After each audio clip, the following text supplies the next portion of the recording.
So there's this guy, 1932. He's got a college degree, speaks like 9 languages, could have done anything with his life. And he looks at the Great Depression, looks at all these men losing everything they worked for and goes, you know what? I'm out. I'm done with all of it. Takes 1 axe, a few traps, and $1 into the deepest canyon in North America. 48 years later, he's still there. He made his own guns, bored the rifle barrels by hand, sewed every piece of clothing from deer he killed. And when the government showed up to kick him out, he built a stone fortress with gun slits and told them they'd have to kill him first. Quick thing. If you're here a lot, subscribe. Drop where you're listening from in the comments. Always wild seeing the different time zones. Alright, tonight we're heading back to 1966 Idaho. But before we go anywhere, get cozy. Like, actually cozy. Fix your pillows, grab that blanket. Where we're going, you're gonna want to be settled. Picture yourself on a jet boat. The engine's roaring. Water's spraying up around you. You're deep in the gut of something called Hell's Canyon. And honestly, the name fits. This canyon plunges nearly 8,000 feet from mountaintop to river. That's deeper than the Grand Canyon. Way deeper. The walls rise up around you like prison bars made of stone, and the river beneath you, the salmon, is churning white and violent. Early explorers, including Lewis and Clark, took one look at this water and said, nope, not happening. They called it the River of No Return, and they meant it. You're a writer. Sports Illustrated sent you out here chasing a story about some hermit, some mountain man living alone in the wilderness. The locals call him Buckskin Bill. They say he's been out here for 34 years. They say he makes his own guns. They say he's half wild. You're expecting to find some grizzled, half-starved recluse, some broken man who fled civilization because it chewed him up and spit him out, some guy living in a lean-to, eating squirrels, probably crazy. The jet boat rounds a bend in the river, a place called 5 Mile Bar, and a figure emerges from the trees. He's dressed head to toe in buckskin. That's deer leather, hand-sewn by the look of it. But here's the thing, it's not ragged, it's not falling apart, it's immaculate, like something out of a museum exhibit, but somehow better, more real. On his head sits what can only be described as a helmet, hand-stitched leather, styled like something the Swiss Guard would wear. It's bizarre, it's beautiful, it's completely insane. And he's smiling. This supposedly wild hermit. He's smiling at you like you're an old friend coming home for dinner. He's not shuffling, not mumbling. He walks up to your boat and introduces himself with a kind of articulate confidence you'd expect from a university professor, which, as it turns out, is closer to the truth than you'd ever have guessed. His name is Sylvan Hart, and he welcomes you not as an intruder on his solitude, but as an honoured guest in his kingdom. You think you have your story, quirky recluse, eccentric character piece, maybe 2,000 words for the Sunday magazine, human interest stuff. Then Sylvan Hart gives you the tour, your comfortable bed right now, with its clean sheets and soft pillow and temperature-controlled room. Hold on to that feeling, because what you're about to see makes your modern bedroom look like a pile of sticks. He doesn't show you a crude shelter. He shows you a 2-story lodge built from stone and timber, and not just built, engineered. The thing is designed specifically for the canyon's insane temperature swings, where summer hits 120 degrees and winter drops to -40. The first floor is built into the hillside, insulated by the earth itself for winter. The second story catches the canyon breezes for summer. It's perfect, it's genius, and he built it alone, stone by stone, log by log, over 2 years. But wait, there's more. Always more with this guy. He takes you to his blacksmith shop, There's a forge he constructed from river rock and fire clay. There's a bellows he made from deer hide and wood. There's an anvil he somehow hauled into this roadless wilderness, and hanging on the walls, covering every surface, filling every corner, are tools, hammers, chisels, saws, knives with handles carved from deer antlers, hundreds of them, maybe thousands. Every single one he made himself. Your jaw is dropping. You can feel it happening. You're a writer. You're supposed to stay objective, but come on. This is something else. And then he shows you the guns. Now here's where you need to understand something. Making a gun isn't like making a knife. It's not just shaping metal. A rifle barrel needs to be bored out perfectly straight from a solid bar of steel. We're talking tolerances of a few thousandths of an inch over several feet. This is precision work that modern factories do with specialized machinery that cost millions of dollars. It's a master-level skill that takes years of training in sophisticated workshops. Sylvan Hart taught himself to do it by hand, in a dirt floor shop. 100 miles from the nearest town, he shows you the rifle. The barrel is made from fine Swedish steel, bored and rifled by hand. The mechanism has a double cock and double set trigger that he forged himself. The stock is carved from mountain mahogany, blackened with sulfuric acid, rubbed to a deep brown shine with just the palm of his hand. There are carvings on it depicting mountain sheep. A collector once offered him a blank check for that rifle. Just write in whatever number you want. Hart said no. He explains his boring process. He starts with a solid bar of steel, uses a hand-cranked drill of his own design, spends hundreds of hours slowly, painstakingly boring out the barrel, one microscopic shaving at a time. The drill bit is hardened steel sharpened to a razor edge. He turns the crank, advances the bit a fraction of an inch, withdraws it, cleans it, repeats, for weeks, for months.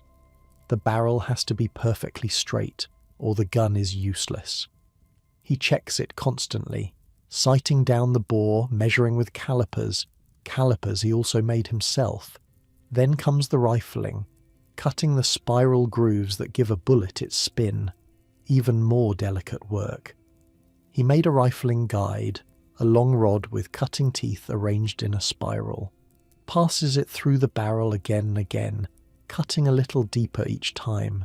Too shallow and the bullet won't spin, too deep and the barrel weakens. He got it right. Every time. He even makes his own bullets, melts down lead, casts them in moulds he carved. You're standing there with this Sports Illustrated notepad in your hand, and you realize you don't have enough pages, not even close. This man hasn't just survived in the wilderness for 34 years. He hasn't just scratched out some miserable existence eating roots and hiding from the weather. He has recreated industrial civilization by himself, from scratch, using only what he could make with his own hands. The samovar seals it. You walk into his kitchen and there's this massive thing, a Russian-style tea urn nearly 3 feet tall, made from copper and brass with elaborate decorative elements hammered into the metal. It has a central chimney for burning charcoal, which heats the water in the surrounding chamber. It has a spigot at the bottom for drawing off hot water. A small teapot sits on top, kept warm by the rising heat. It's beautiful. Museum quality. It looks like it belongs in a Russian palace. He made it. Of course he made it. From scrap copper and brass he found in abandoned mining camps scattered through the canyon, relics of the gold rush days. And here's the thing that really gets you. He'd never seen a real samovar. He'd only read about them in books. He recreated it entirely from memory and imagination. You ask him about this, about how, about why, and he just shrugs. My idea of art, he tells you, is to make sure you have good utensils, things you use every day, before you go fooling with pictures. The Scandinavian idea, he calls it. You're writing furiously now, trying to capture everything. The stone walls, the handmade furniture, tables and chairs and shelves all fitted together with mortise and tenon joints. No nails, no screws, just wood precisely shaped and fitted. The candles made from deer tallow. The oil lamps fueled by fish oil from salmon he catches in traps he wove from willow branches. Every single object in this home was made by his hands, and he's not done showing you around. Outside the lodge, he's got a garden, a serious garden. Something like 10,000 square feet of vegetables and herbs, growing in terraces he built into the rocky volcanic soil. The canyon ground is naturally poor, rocky, acidic. He amended it with compost he makes from fish guts and plant waste. He dug a ditch from a spring higher up the canyon and built an irrigation system using wooden troughs and stone channels. Potatoes, carrots, beans, squash. He saves seeds from year to year, selecting the plants that do best in the canyon's harsh conditions.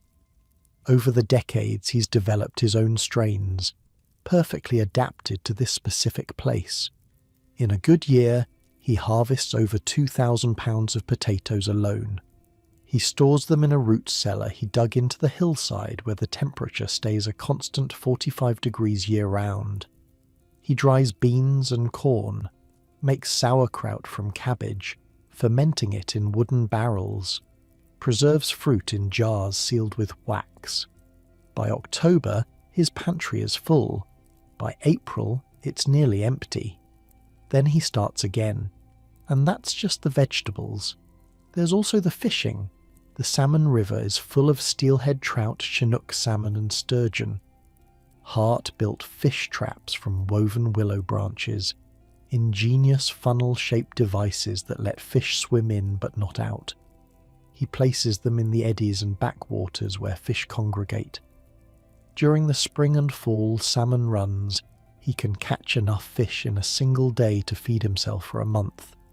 He smokes the fish over alderwood, hangs them in a smokehouse he built from river rock and timber, makes fish oil by rendering the fat, stores it in clay pots, uses it for cooking, for waterproofing his boots, for fuel in his lamps. Nothing is wasted. Everything connects. Everything serves multiple purposes. You're beginning to understand that you're not looking at a hermit. You're not looking at someone who fled civilization. You're looking at someone who built a new one. The sun is setting now. The canyon walls are turning gold, then orange, then purple.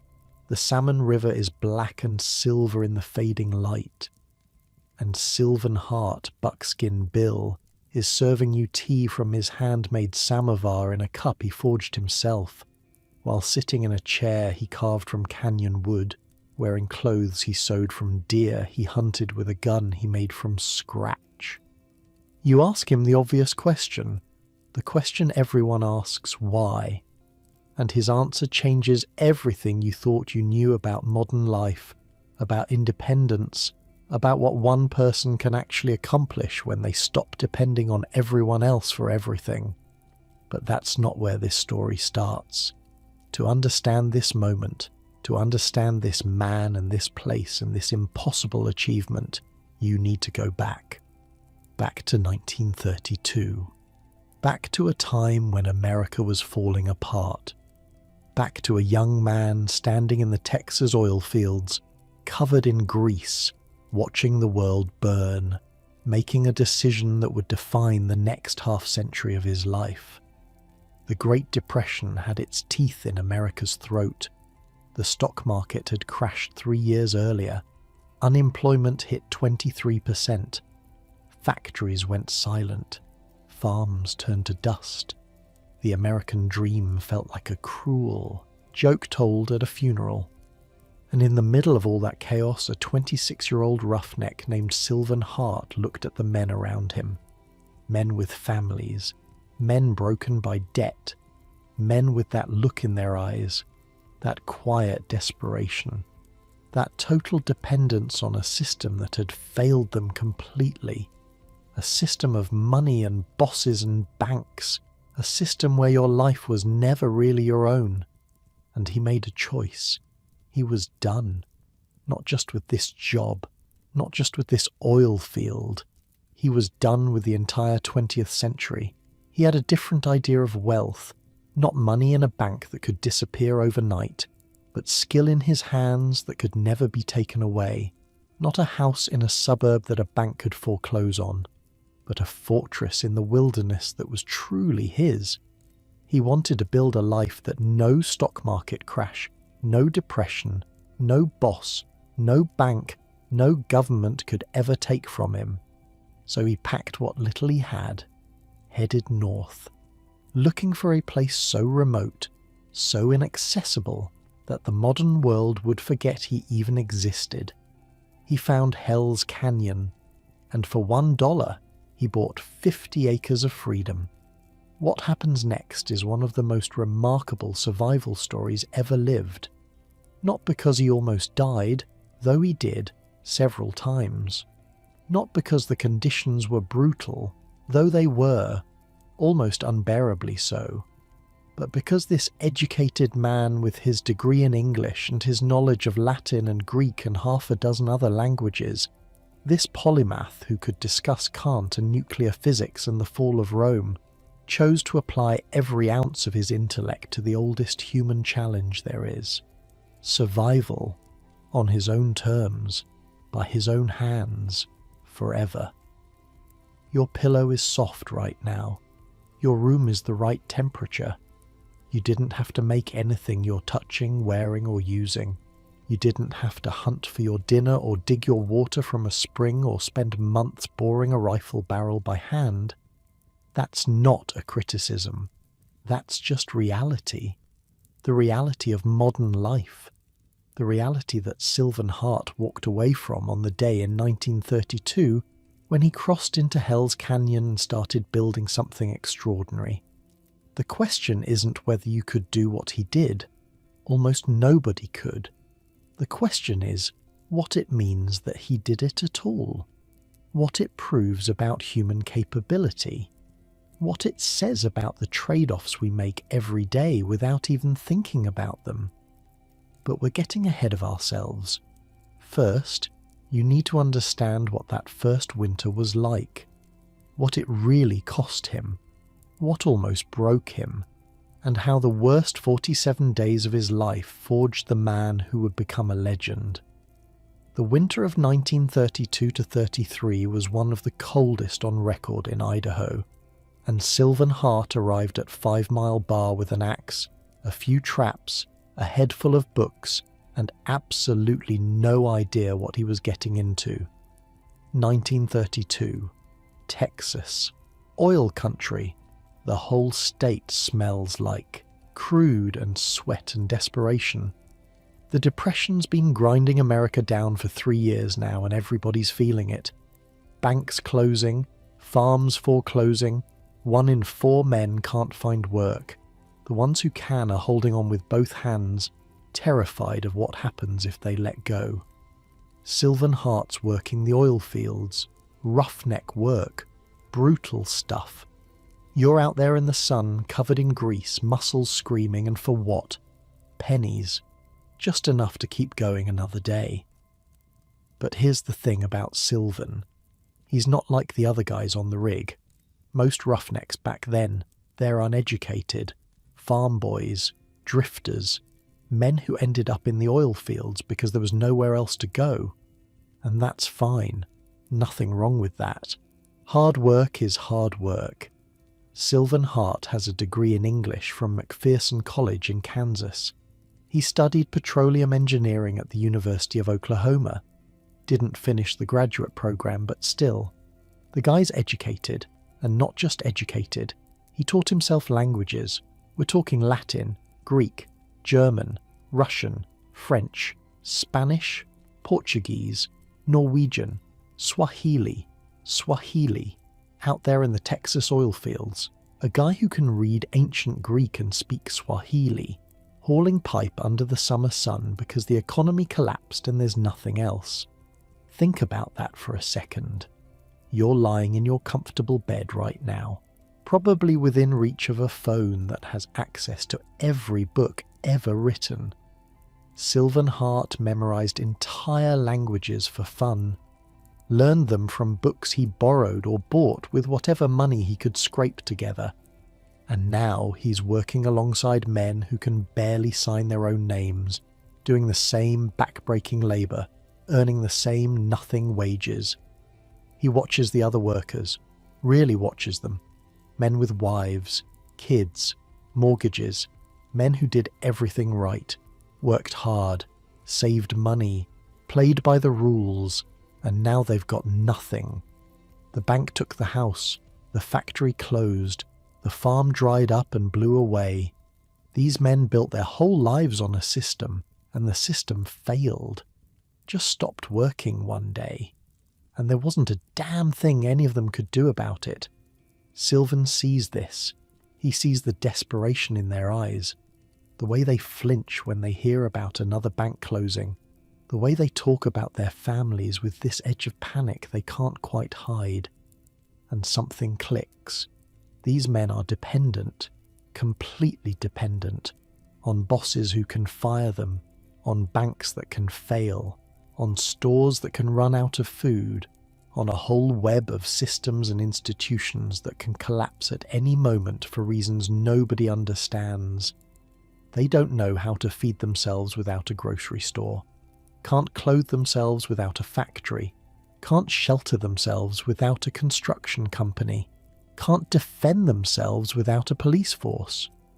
We've traded something important, Sylvan thinks, something essential, given it up for convenience and comfort.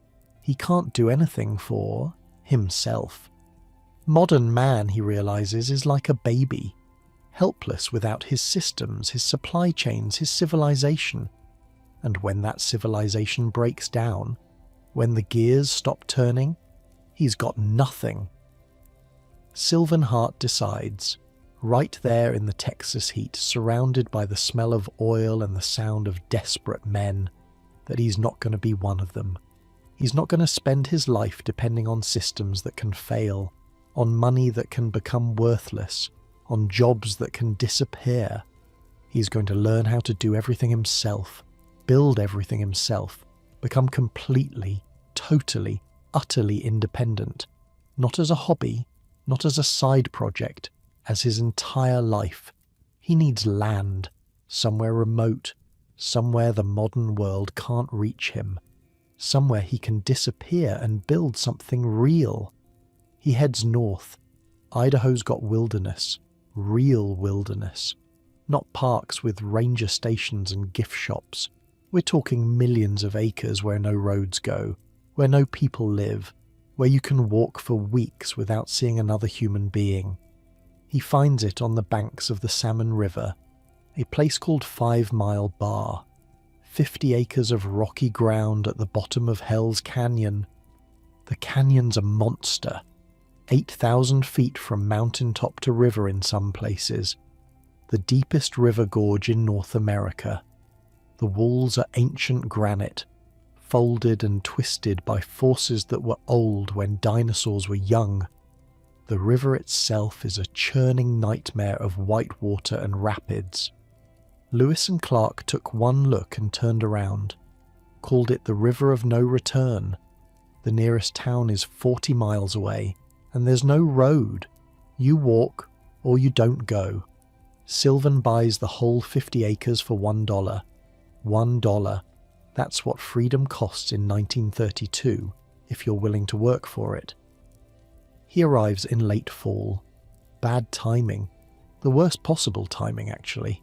He's got an axe, a few traps, some basic supplies. Books, because of course he brought books, and absolutely no idea what he's really gotten himself into. He builds a shelter, not a cabin, not yet, just a dugout, half buried in the earth, with some logs and branches for a roof. It's crude. It's barely adequate for a summer camping trip. Winter comes early that year. Hell's Canyon has this weird thing going on with temperature. In summer, it's an oven. 120 degrees sometimes, the heat radiating off the rock walls until you can't breathe. But winter in the canyon is something else entirely. The canyon creates what's called a temperature inversion. Cold air is heavy, right? Sinks down. And in a canyon this deep, that cold air pools at the bottom like water in a bathtub. Settles on the river, just sits there, getting colder and colder, with nowhere to go. That first winter, temperatures dropped to 40 below zero, -40. That's cold enough to freeze exposed skin in minutes, cold enough to turn the river, the mighty salmon, into ice in places, cold enough to kill a man who isn't ready for it. Sylvan Hart wasn't ready. He burned through his firewood supply by mid-January, started burning sagebrush instead. Sagebrush burns hot but fast. You've got to feed it constantly. He was getting up every 2 hours, all night long, to keep the fire going. Sleep 2 hours, wake up, feed the fire, sleep 2 hours, wake up, feed the fire. His hands developed frostbite. His lips cracked and bled. He lost 23 pounds, and he wasn't carrying much extra weight to begin with. The temperature stayed below zero for 47 consecutive days, December 15th to January 31st. 47 days of cold so intense that his breath froze the moment it left his mouth. 47 days of fighting to stay alive in a dugout that couldn't really keep him warm no matter how much sagebrush he burned. He thought about leaving. Of course he did. Anybody would. Hiking out, finding civilization, admitting defeat. But here's the thing about Sylvan Hart. The guy was stubborn. Not regular stubborn. Not even mule stubborn. We're talking a level of stubbornness that borders on mental illness. Once he decided something, that was it. Done. No going back. He decided to live out here, to build a life with his own hands, and some cold weather wasn't going to change that. So he survived. Barely. Lost some feeling in his fingers that never fully came back. Came out of that winter gaunt and weak and haunted looking, but alive, and more importantly, educated. See, that winter taught him something. All those books he'd read about pioneers and frontiersmen and mountain men, those stories made it sound romantic, tough but doable. A man against nature winning through grit and determination. The reality was different. Those old-timers weren't just tough. They had skills, hundreds of skills, thousands of skills, things they learned from their parents, who learned from their parents, who learned from their parents. A whole inheritance of knowledge about how to survive without modern conveniences. Sylvan had read about these skills, but reading about something and doing it are two very different things. He didn't know how to build a proper shelter for this climate, didn't know how to preserve food for an 8-month winter, didn't know how to make warm clothes from animal hides, didn't know how to forge tools or bore rifle barrels or build furniture without nails. He was an educated man. A genius, probably, if IQ tests mean anything. But education isn't the same as knowledge, and knowledge isn't the same as skill. That winter stripped away everything he thought he knew, every assumption he'd made about how this was going to work, every romantic notion about living off the land. What was left? A man, alone, in the deepest canyon in North America, with one question burning in his mind: how do I make sure this never happens again? Spring came eventually. It always does. The ice broke up on the river. The cold air drained out of the canyon. The sun started warming the rocks again. Sylvan Hart emerged from his dugout like a ghost, thin, battered, changed, but not broken. He looked at his pathetic shelter. at the scorch marks where he'd burned sagebrush all night, at the frozen remains of the food he'd run through too fast. And he made a plan. Not a plan to leave, a plan to stay, a plan to build something so good, so complete, so perfectly adapted to this specific place that no winter would ever threaten him again. He was going to build a house, a real house, stone and timber, designed specifically for the canyon's insane temperature swings. He was going to build a blacksmith shop, learn to forge his own tools from scrap metal.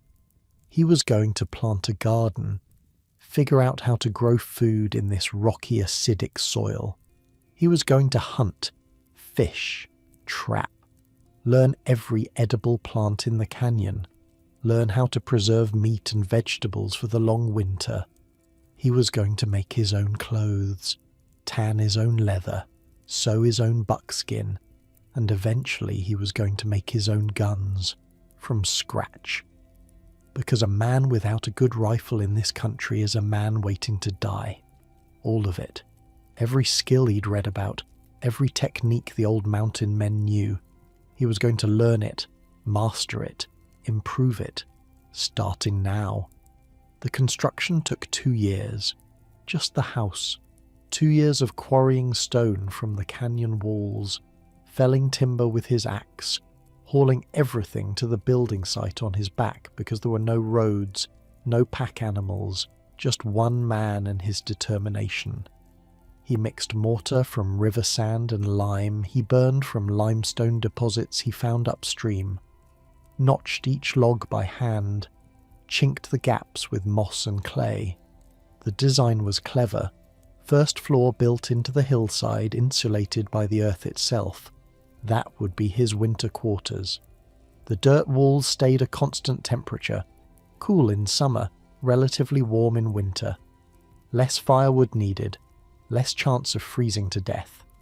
Second floor open to the air, with big windows to catch the canyon breezes. Summer quarters. When it hit 120 degrees down here, you needed every breath of wind you could get.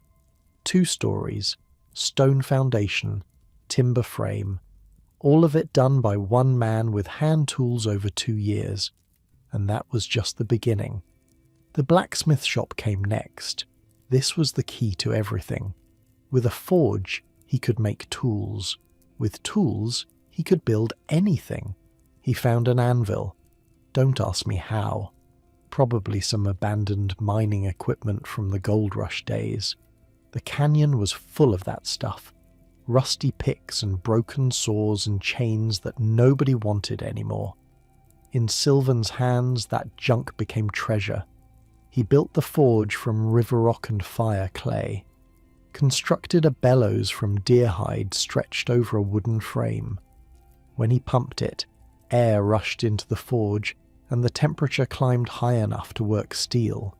His first hammer was crude, but he used it to make a better hammer, and used that to make a better one still. Each tool allowed him to make the next tool. Each skill opened the door to the next skill. Hammers, chisels, saws, knives with handles carved from deer antlers, files, punches, dies and taps in sizes you wouldn't believe. He scavenged metal from everywhere, old mining equipment, abandoned moonshine stills, anything made of iron or steel or copper or brass. He'd haul it back to his shop, heat it in the forge, and transform it into something useful. The sound of his hammer rang through the canyon, day after day, year after year, a rhythm as steady as a heartbeat. Each swing was a declaration. Each finished tool was a vote for independence, a vote for self-reliance, a vote against the system that had failed all those desperate men back in the Texas oil fields. The canyon walls echoed with it. The river carried the sound downstream, and Sylvan Hart, the college boy with his languages and his books, was becoming something else entirely. He was becoming Buckskin Bill. But we're getting ahead of ourselves, because before he could become a legend, before visitors would motor up the river to marvel at his handmade world, before Sports Illustrated would send writers to document his life, Sylvan Hart had to figure out something much more basic. How to not starve. The garden was a problem. This canyon soil wasn't meant for growing vegetables. Rocky, acidic, full of volcanic debris that had been settling here for millions of years. You couldn't just plant seeds and expect them to grow. He started hauling dirt from the riverbank, rich stuff, full of nutrients from all the dead salmon that rotted there every year after spawning, mixed it with fish guts and plant waste, made his own compost. Then he built terraces, stone walls stacked up the hillside, creating flat growing spaces where water wouldn't wash away the soil. Back-breaking work, moving rocks by hand, piling them up, filling in behind them with his amended dirt. Dug a ditch from a spring higher up the canyon, built wooden troughs to carry the water down to his garden plots, stone channels to distribute it evenly, trial and error, so much trial and error, plants that died, crops that failed, seeds that never sprouted. But slowly, over years, he figured it out. Which vegetables could handle the short growing season? Which ones needed shade from the brutal summer sun? Which ones could take the cold nights? Potatoes did well. Carrots, beans, squash, cabbage for making sauerkraut. He saved seeds from the best plants, the ones that grew strongest in this specific place. Planted those seeds the next year, saved the best again. Over time, he developed his own strains. Vegetables evolved specifically for Hell's Canyon. Darwin would have been proud. The hunting and fishing came easier. The canyon was full of game. Deer everywhere. Elk moving through in the fall. Bighorn sheep on the rocky slopes. And the river, thus. Salmon was absolutely stuffed with fish. He built traps, wove them from willow branches. Funnel-shaped things that let fish swim in but confused them so they couldn't find their way out. Placed them in the slow water where fish like to rest. During the salmon runs, spring and fall, he could catch more fish than he knew what to do with. Built a smokehouse from river rock, hung the fish over alderwood fires. The smoke preserved the meat and gave it this rich, savoury flavour that made his mouth water just thinking about it. He rendered fish oil from the fatty salmon, stored it in clay pots, used it for cooking, for waterproofing his boots, for fuel in the lamps he made from clay, and twisted plant fibre wicks. The deer he hunted with his rifle. Later, with rifles he made himself. But that's another story. What mattered was that he was learning. Every season taught him something new. Every failure pointed toward a better way, and every success was proof. Proof that he could do this. Proof that a man with enough determination could provide for himself, completely, without depending on anyone or anything. The roughnecks back in Texas, the men with the desperate eyes and the mortgages they couldn't pay, they were still out there probably, still grinding away at jobs that might disappear tomorrow, still dependent on systems they couldn't control. Sylvan Hart was free. Not comfortable, not yet, but free. And freedom, he was learning, was something you built. One stone at a time, one tool at a time, one skill at a time. Your pillow's probably pretty soft right now. Your room's probably the right temperature. You've got food in the kitchen and clean water from the tap and clothes you bought at a store. None of that's wrong. That's just modern life. But think about Sylvan for a second. Think about what it took to get to the point where he could feed himself, clothe himself, shelter himself, completely on his own. Years. It took years. And he was just getting started. Because tools and gardens and smokehouses were one thing. What he really wanted to make, what would truly prove he'd mastered this life, was something far more complicated. He wanted to make guns, real guns, working guns, guns he could hunt with and defend himself with and be proud of, and not just assemble them from parts. Anybody could do that. He wanted to make them from scratch, every piece, including the barrels. If you know anything about gunsmithing, you know that's insane. The barrel is the hardest part. It has to be bored perfectly straight through solid steel, with tolerances measured in thousandths of an inch. Modern factories use million-dollar machines for this. Sylvan Hart was going to do it by hand, in a dirt floor shop, with tools he made himself. Because why not? That's how his mind worked. If it could be done, he could learn to do it. If humans had ever figured out how to make something, he could figure it out too. It would just take time and patience and a level of stubbornness that most people can't even imagine. The sound of his hammer echoed off the canyon walls, day after day, year after year. And somewhere in that rhythm, somewhere in that endless repetition of heating and shaping and cooling and starting again, Sylvan Hart disappeared, and Buckskin Bill was born. Making a knife is one thing. Heat some steel, pound it flat, grind an edge. Anybody with patience and a forge can figure that out eventually. Making a gun is something else entirely.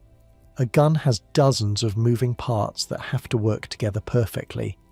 The trigger mechanism alone has springs and levers and catches that need to move exactly right, or the whole thing's useless or dangerous. A gun that fires when you don't want it to is worse than no gun at all. But the hardest part, the barrel. A rifle barrel starts as a solid bar of steel. You have to bore a hole through the entire length of that bar, perfectly straight, perfectly centered, perfectly smooth. We're talking tolerances of a few thousandths of an inch, over 2-3 feet of steel. If the hole wanders even slightly, the barrel's ruined. If the walls end up uneven, the barrel's weak. Might explode in your face when you fire it. Modern gun factories use computerized machines that cost more than most houses. Precision equipment designed specifically for this one job. Teams of engineers spent years developing these systems. Sylvan Hart looked at all that and said, "Nah, I'll do it by hand, in a dirt floor shop, with tools he made himself, 100 miles from the nearest town." Here's how crazy this is. He starts with a solid bar of Swedish steel. Good stuff. The kind that holds up under the pressure of firing. He's got this bar clamped in a jig he built, held perfectly still. Then he brings out this drill he made, hand cranked, nothing fancy looking, just a long steel rod with a cutting bit on the end that he sharpened himself from hardened steel. He positions the bit against the end of the steel bar, takes a breath, and starts cranking. The bit bites into the steel. Tiny shavings curl away. He cranks. More shavings. He withdraws the bit, cleans it, clears out the shavings, goes back in, cranks some more, a fraction of an inch at a time. That's it. That's the process. Hours and hours and hours of turning a crank, withdrawing the bit, cleaning it, going back in, day after day, week after week. A single rifle barrel took him months of sitting in his shop, cranking that drill, checking the hole with gauges he made, measuring everything with calipers he forged from scrap metal. The slightest wobble, the tiniest drift off center, and all that work was wasted. He didn't have a single barrel fail, not one. Think about that. A self-taught gunsmith working alone with primitive tools achieved precision that modern factories need million-dollar machines to match. How? Patience. That's part of it. The guy had more patience than a spider building a web in a windstorm. But also something else, something harder to explain. He understood the steel, understood it in a way that you can only understand something you've worked with for years. He could feel when the bit was cutting clean and when it was starting to bind. Could tell by the sound, by the resistance, by something in his hands that told him when to push and when to back off. That kind of knowledge doesn't come from books. It comes from doing, from thousands of hours of practice, from failures that teach you what success feels like. After the boring came the rifling, and this was even trickier. A smooth barrel fires a bullet, sure, but the bullet tumbles through the air. It's inaccurate. Maybe fine for close range, but useless for hitting anything beyond 100 yards or so. Rifling changes that. You cut spiral grooves down the inside of the barrel. When the bullet fires, it catches those grooves and spins. A spinning bullet flies straight, stable, accurate. The grooves have to be cut at exactly the right angle. Too steep and the bullet spins too fast, loses energy. Too shallow and it doesn't spin enough to stabilize. And all the grooves have to be identical. Same depth, same width, same spiral. Sylvan made a rifling guide. A long steel rod with cutting teeth arranged in a spiral pattern. He'd insert it into the barrel, push it through, and the teeth would cut a little bit of the grooves. Then he'd pull it out, add a tiny shim between the teeth and the guide to make the next cut deeper, and run it through again. Over and over, each pass cutting a fraction deeper. Too shallow, and the bullet wouldn't spin right. Too deep, and the barrel walls got too thin. Dangerous. He got it right. Every time. The rifles he made weren't crude, weren't wall hangers you'd show to your friends and laugh about. They were beautiful, functional, deadly accurate. One had a stock carved from mountain mahogany, blackened with sulfuric acid and rubbed to a deep shine with just the palm of his hand. Carvings of mountain sheep decorated the wood. The barrel was .45 caliber, bored from Swedish steel, double cock, double set trigger mechanism, all of it forged and fitted by hand. A collector once offered him a blank check for that rifle. Write in any number you want. Hart said no. Some things aren't for sale. He made pistols too, handguns with the same precision, the same attention to detail, made his own bullets by melting lead and casting them in moulds he carved. Every gun he built he tested obsessively, fired hundreds of rounds through each one, adjusted the sights, refined the trigger pull, made sure everything worked exactly the way it should, and then he'd start on the next one. He never took less than a year on a single firearm, usually longer, no rushing, no shortcuts, just steady, patient work until the thing was perfect. The rangers who patrolled the area gave him a nickname, started calling him Buckskin, Bill, because of the clothes. See, Hart didn't just make his tools and weapons, he made everything he wore. Deer were everywhere in the canyon. He'd shoot one, butcher it, eat the meat.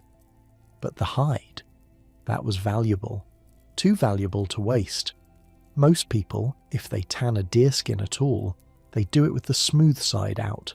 The grain side makes a leather that's water resistant, looks nice. Hart wore his buckskin with the hair side against his skin. Weird choice, right? But like everything he did, there was a reason. Deer hair is hollow. Each strand is basically a tiny tube, and hollow tubes trap air. Air is an insulator. So wearing the deer hair against his skin created this layer of trapped air between him and the leather, kept him warm in winter. And here's the strange part. It also kept him cooler in summer. The same principle works both ways. The tanning process was brutal. Labor-intensive doesn't begin to describe it. First, he'd skin the deer, carefully. You want the hide in one piece, no holes, no cuts. Then he'd scrape it, both sides. The outer side has fat and tissue clinging to it, has to come off. The inner side has a membrane, also has to come off. He made scrapers from deer leg bones sharpened to a curved edge, hours of scraping, arms aching, hands cramping. After that came the braining. Yeah, braining. The deer's brain. Every animal has enough brain matter to tan its own hide. That's not a coincidence. The brain contains natural oils and enzymes that break down the proteins in the skin, makes the leather soft and pliable instead of stiff like rawhide. Hart would crack open the deer's skull, scoop out the brain, mash it up in warm water. Then he'd soak the hide in that slurry, work it in with his hands, squeeze it through the fibres, let it sit, then wring it out, soak it again, wring it out, over and over. After the braining came the stretching. This was the hard part. While the hide was still damp, he had to stretch it constantly, pull it, knead it, work it with his hands. If he let it dry without stretching, it would harden back into stiff, useless rawhide. So he'd stretch, for hours, working every inch of the hide until his arms burned and his fingers went numb, then smoking. He'd hang the stretched hide over a fire of green wood. The smoke penetrated the fibres, gave the leather its tan colour, made it water resistant. Without the smoking, the first time the buckskin got wet, all that braining and stretching would be undone. The whole process, from fresh hide to finished buckskin, took about a week of constant work, and that was just the leather. Then he had to cut it, sew it.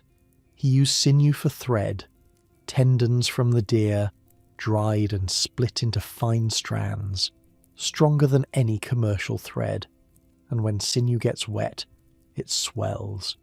Then as it dries, it shrinks, pulling the seams tighter, creates a waterproof seal.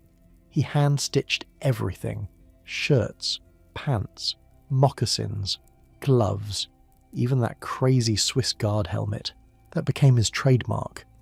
Each piece of clothing was a work of art. The jacket had fringe along the arms and back, not for decoration. The fringe channeled rainwater away from his body, kept him drier. The moccasins had double-thick soles made from the toughest part of the hide, the section from the deer's back where the skin is thickest. He replaced them once a year when the canyon rocks finally wore through the leather. The helmet was genius, wide-brimmed to shade his eyes from the brutal summer sun, ear flaps that tied down in winter wind, the crown stuffed with dried grass for insulation. It looked eccentric, looked like something a lunatic would wear, but it worked better than anything you could buy in a store. He wore buckskin every single day, for decades. The same jacket, the same pants, maintained and repaired and eventually replaced with new pieces he made the same way. A suit of buckskin took a couple of weeks to make, but once finished, it lasted for years. Tough enough to handle the canyon's rough country, flexible enough to work in, warm in winter, cool in summer, and completely free.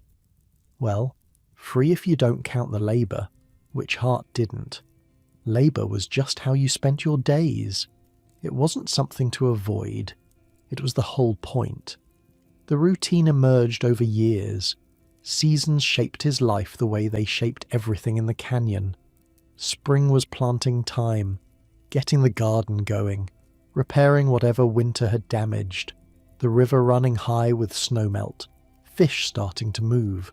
Summer was tending, weeding the garden, fishing, making repairs to his buildings, the forge going constantly, always something to make, always some tool that could be improved.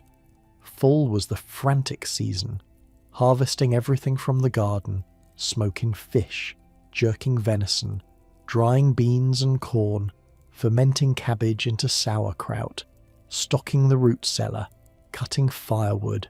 So much firewood. You could never have too much firewood. Winter was maintenance and making, tool work, leather work, reading, God, the reading. He had hundreds of books in that cabin. History, philosophy, science, literature. He'd hauled them all in, one backpack load at a time over the years. 12 to 14 hours of work a day, every day, for decades. That's over 200,000 hours. 200,000 hours of labour, all by hand, all alone. And you know what? He didn't seem tired of it. Didn't seem worn down or burned out or bitter. The man genuinely loved his life. He'd tell visitors about it sometimes, about why he did it. And his answer was always the same. Freedom. Not freedom like people use the word now. Not freedom to buy whatever you want or go wherever you want or do whatever feels good. Real freedom. Self-reliance. The ability to provide for yourself completely without depending on anyone or anything that could fail you. Modern man, he'd say, has traded his birthright for convenience. He can't feed himself, can't clothe himself, can't shelter himself, can't defend himself. He's utterly dependent on a system that can fail at any moment. I chose differently. I chose to be free. Radical stuff for the 1950s and 60s. America was falling in love with consumerism back then. Suburbs, shopping malls. The idea that technology would solve all problems, that progress meant making things easier, more convenient, more dependent on systems you didn't understand and couldn't control. Hart was a living counter-argument, proof that another way was possible. Not better, necessarily. Not for everyone, but possible. The sound of his hammer still echoed through the canyon. The smoke from his forge still rose into the sky, and every tool, every gun, every piece of clothing was testimony. Testimony that one man with enough skill and enough stubbornness could build a complete life with nothing but his own two hands. Your bed is soft right now. Your room is comfortable. Tomorrow you'll probably eat food someone else grew, wear clothes someone else made, use tools someone else designed. That's fine. That's normal. That's the trade-off we all make. But somewhere in the back of your mind, maybe you're wondering, what would it be like? What would it feel like to make everything yourself? To need nothing and no one? Sylvan Hart knew, and for 48 years, he lived it. The canyon shaped him, and he shaped the canyon right back. He knew every trail, every fishing hole, every spot where deer like to bed down.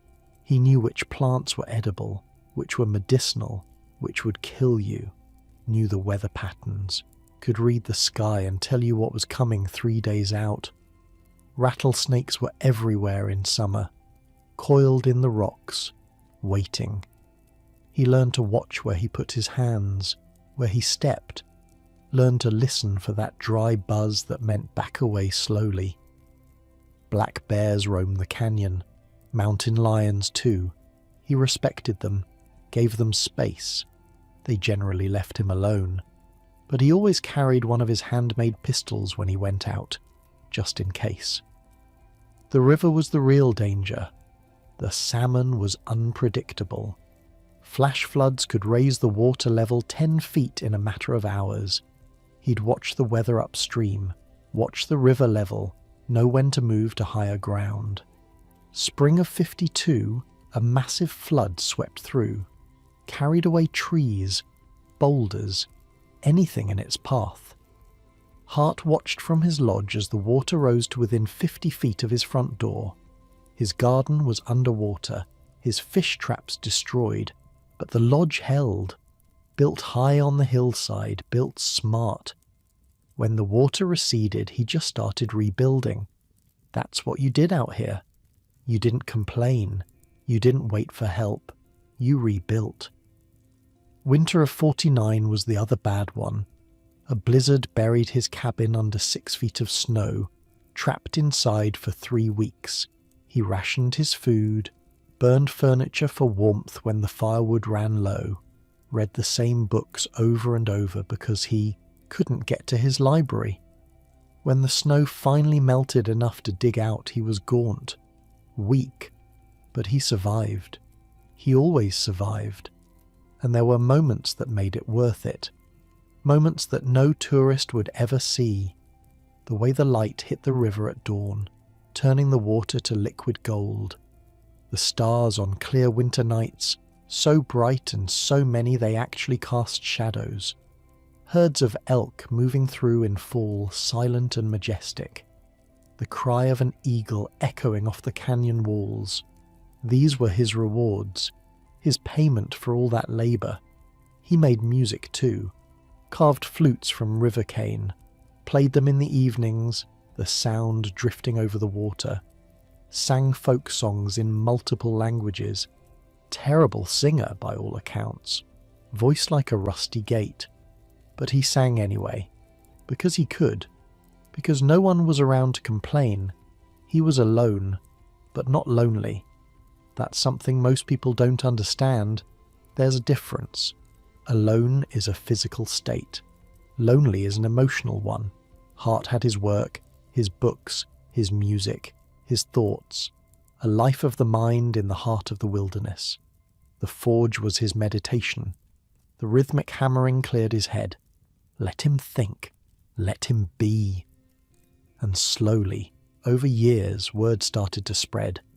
There's a guy out there, in the deepest canyon in America, makes his own guns, lives like it's 1844. People started wondering, who is this man? How does he do it? Why? Eventually, inevitably, people started coming to find out. And that's when everything changed. Because the world Sylvan Hart had worked so hard to escape, it was coming to find him. First in the form of curious visitors, then in the form of the United States government, and Hart was going to have to decide just how far he was willing to go to keep what he'd built. Turns out, pretty damn far. The samovar is what really got people talking. Visitors would come through, river runners mostly, and Hart would show them around his place, the lodge, the forge, the guns, all impressive stuff. But it was the samovar that made their jaws drop. This thing sat in his kitchen like it belonged in a Russian palace, nearly 3 feet tall, copper and brass, hammered into shape by hand.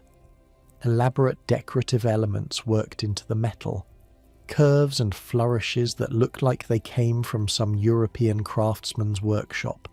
It was a tea urn, traditional Russian design. You burn charcoal in a central chimney, and that heats the water in the chamber surrounding it. Spigot at the bottom to draw off hot water. Little teapot perched on top, kept warm by the rising heat. Beautiful, functional, museum quality. Hart had never seen a real samovar in his life.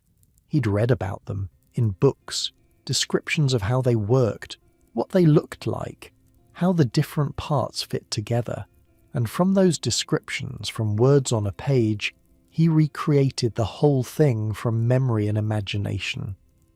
The copper and brass came from abandoned mining camps scattered through the canyon. Old equipment, broken machinery, junk, basically. But Hart didn't see junk. He saw raw material. He'd haul the metal back to his shop, heat it in the forge, hammer it into sheets, then slowly, painstakingly, shape those sheets into the curves and chambers of the samovar, joining the pieces, working the decorations, getting everything to fit together just right. The whole process took months, maybe longer. He never said exactly. When it was done, he had a working tea urn that would have impressed a Russian aristocrat. Made from garbage, in a dirt floor shop, by a guy in buckskin who'd never travelled east of Kansas. That's what got people. Not just that he could do it, but how he could do it. The mental leap from reading about something to building it from scratch. The ability to visualize how all the pieces fit together, to solve engineering problems without ever seeing the solution, to create something beautiful from nothing but scraps and determination. The samovar was a symbol. Hart knew that. He'd tell visitors about it. "My idea of art," he'd say, "is to make sure you have good utensils first, things you use every day, before you go fooling with pictures." The Scandinavian idea, he called it. And he wasn't wrong. Look around his cabin and everything was like that. Functional art, useful beauty, tables and chairs carved from canyon wood, fitted together with mortise and tenon joints. No nails, no screws, just wood precisely shaped to hold itself together. Bowls and dishes made from wood, clay, stone, spoons and ladles he carved during long winter evenings, baskets woven from willow branches for storing his harvest, candles from deer tallow poured into moulds with wicks made from twisted plant fibres, oil lamps fueled by fish oil, dim light, flickering, but enough to read by, and read he did, hours every night. History, philosophy, science, literature, anything he could get his hands on. The man's knowledge was ridiculous, not just broad but deep. He could discuss the fall of Rome, the philosophy of Kant, nuclear physics, and the poetry of Wordsworth all in the same conversation. Quote passages from memory, argue points, draw connections between ideas that seemed totally unrelated.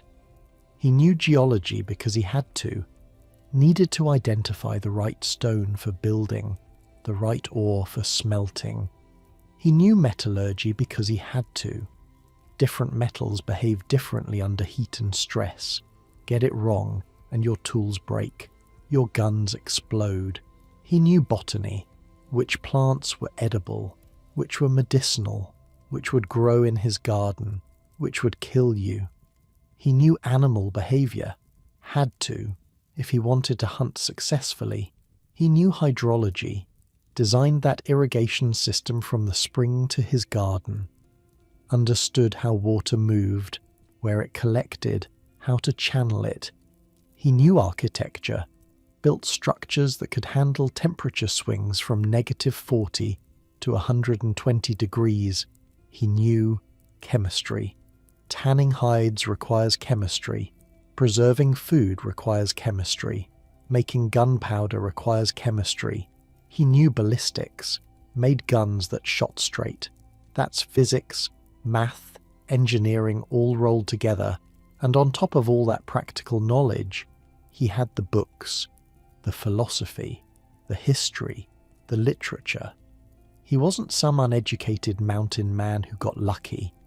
He was a genuine polymath who chose to apply his intellect to the oldest human challenge, survival, on his own terms. Visitors would sit in his cabin, drinking tea from his handmade samovar, and realize they were talking to one of the most remarkable people they'd ever meet.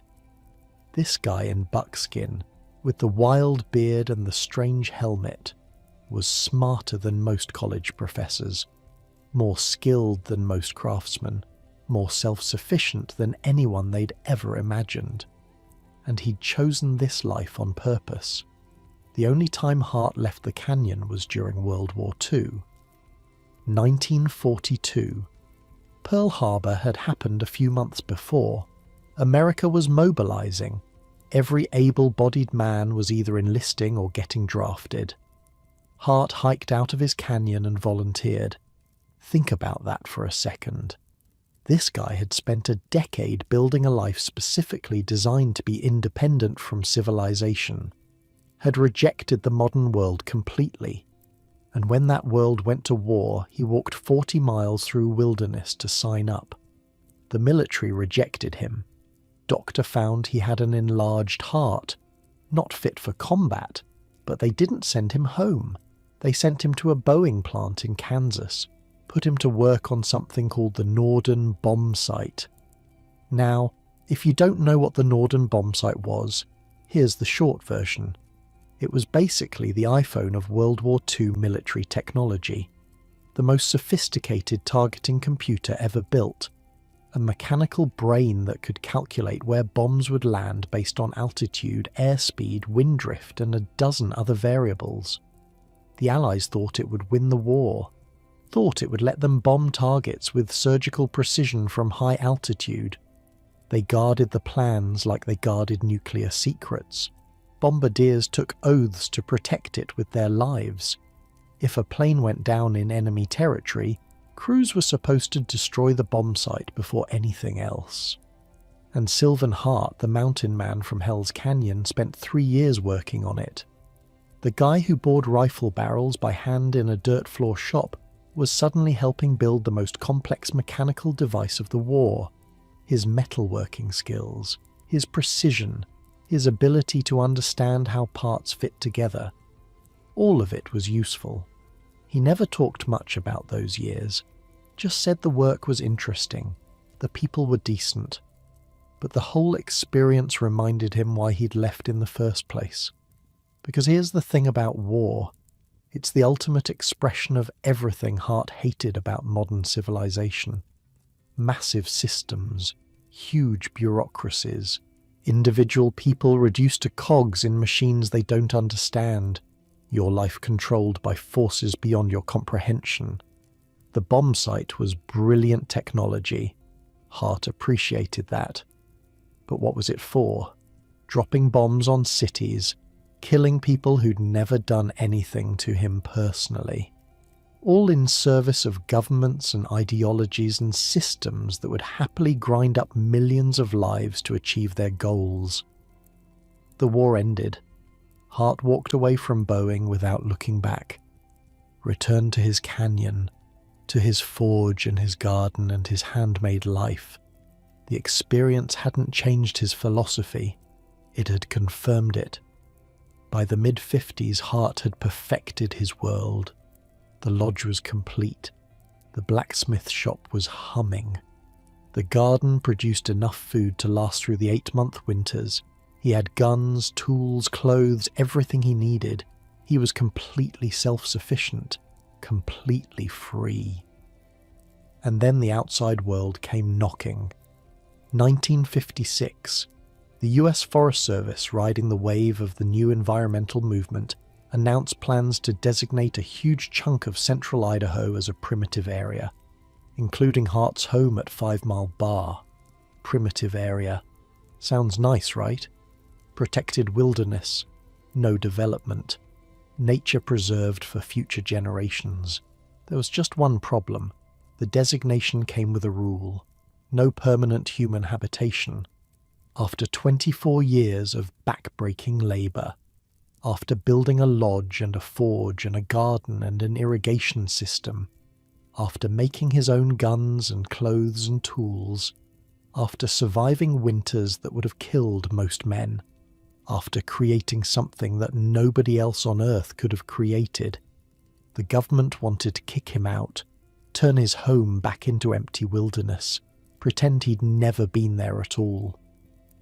Hart's response was not to write a letter to his congressman. That's what a normal person would do. File a complaint, hire a lawyer, work within the system.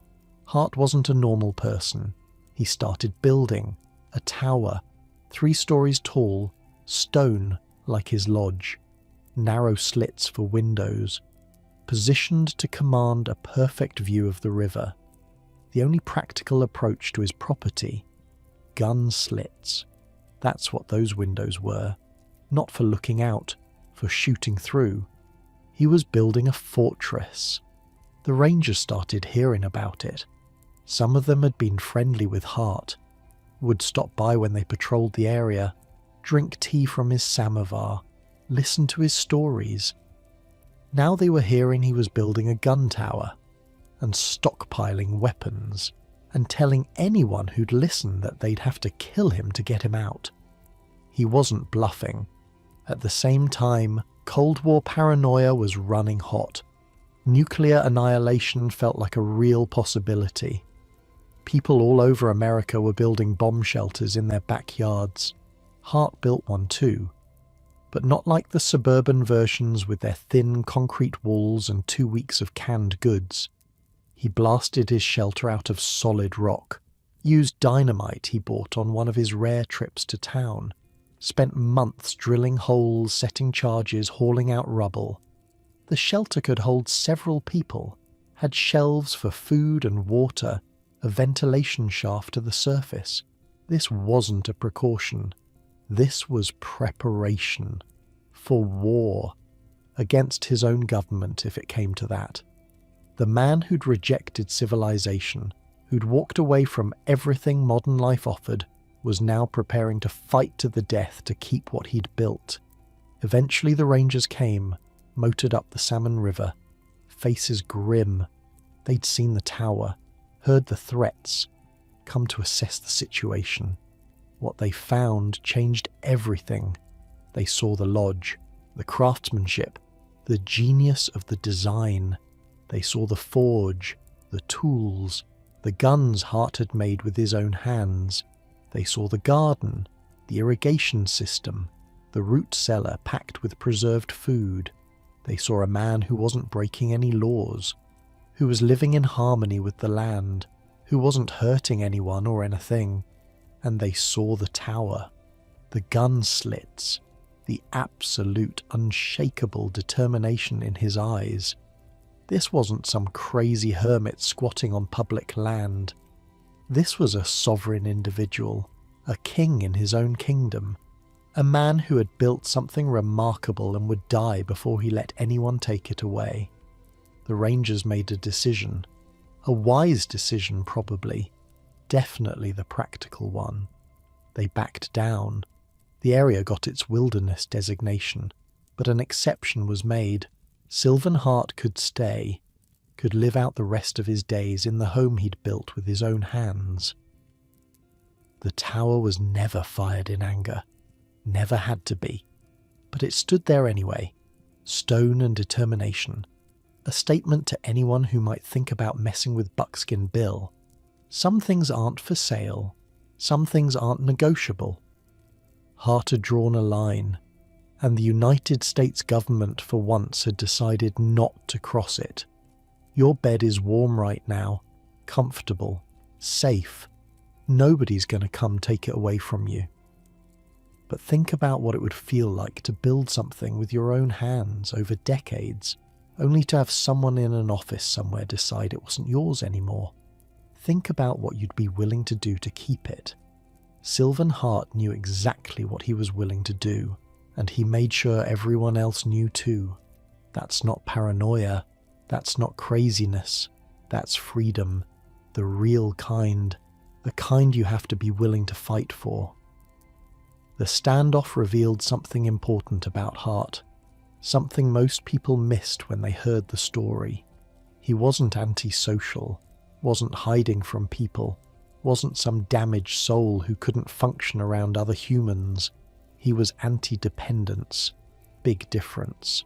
Hart actually liked people, would talk for hours with anyone who made the journey to visit him, give them tours of his compound, show off his guns, his tools, his magnificent samovar, discuss history and politics and philosophy with astonishing depth, all while wearing his buckskins and that strange helmet. He wasn't a hermit in the traditional sense. He was a sovereign individual who happened to live alone, by choice. Not because he couldn't handle society, but because he didn't need it. The government backing down wasn't just a victory for Hart. It was validation. Proof that his way of life had value. That one man, living in harmony with the land, skilled enough to provide for himself completely, had rights worth respecting.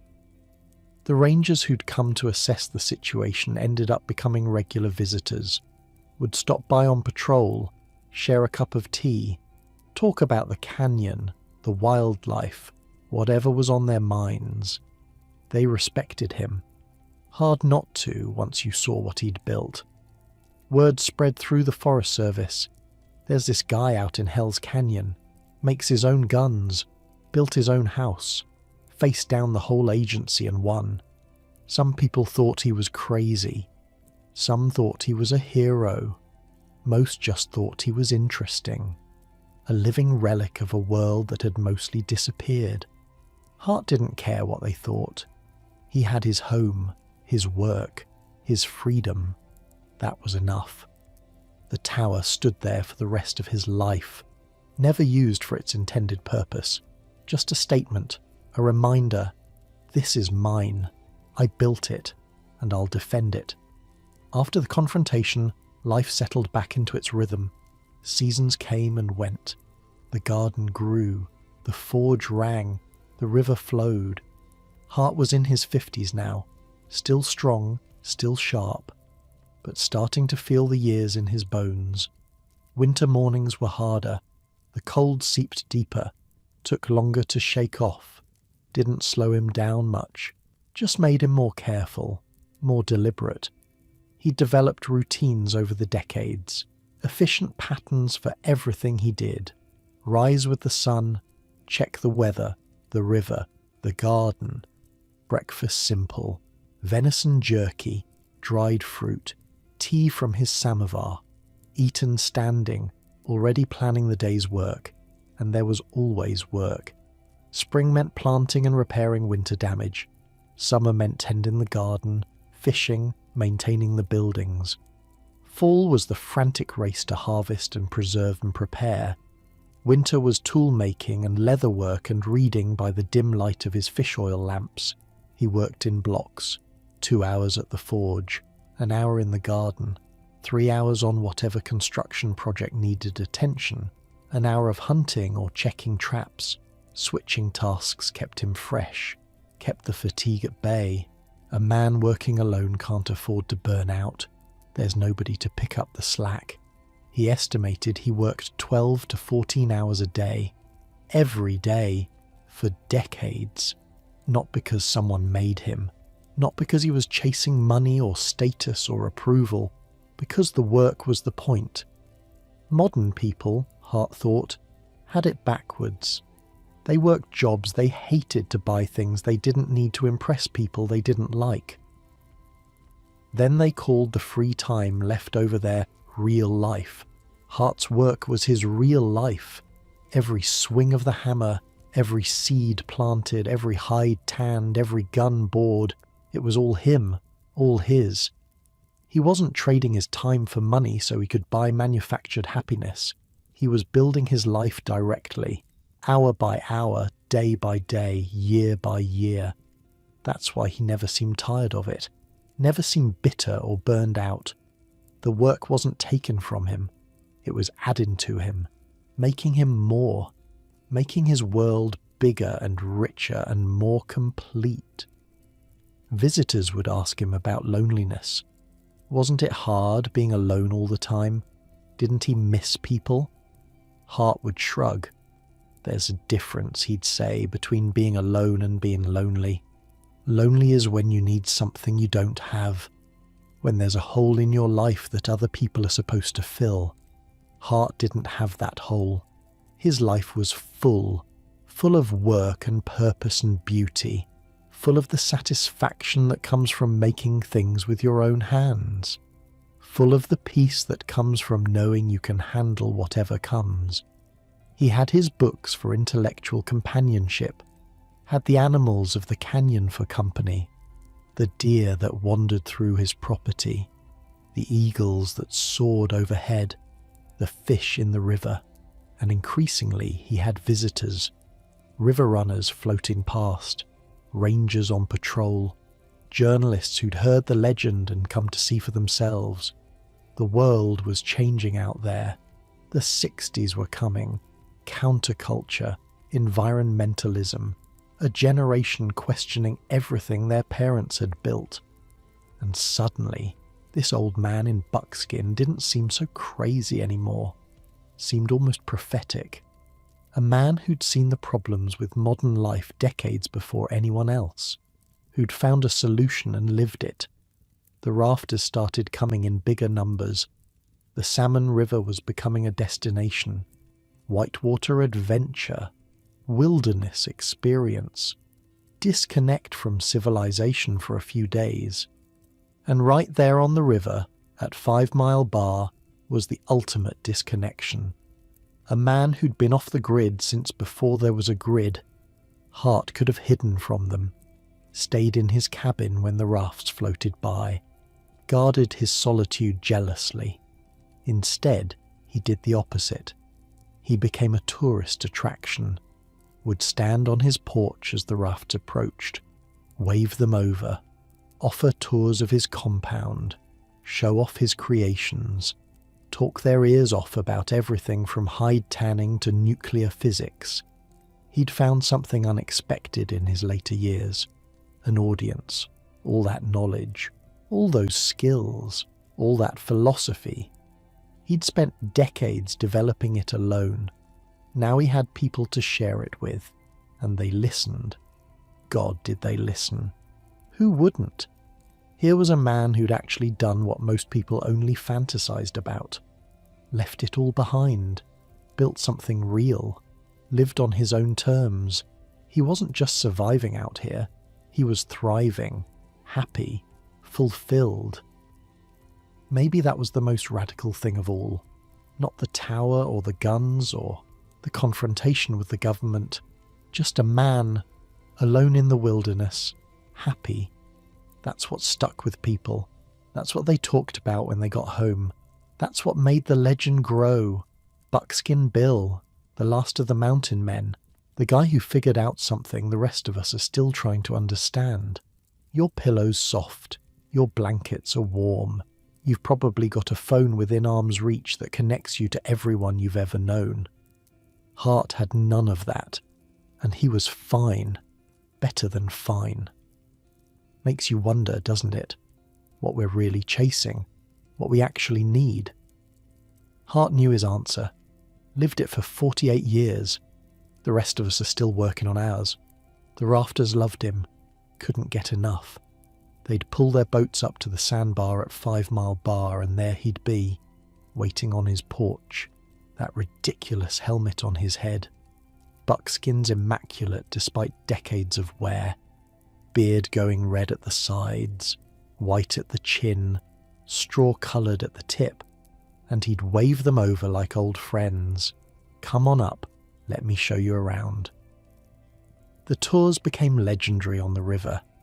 You haven't really done the salmon, people would say, until you've had tea with Buckskin Bill.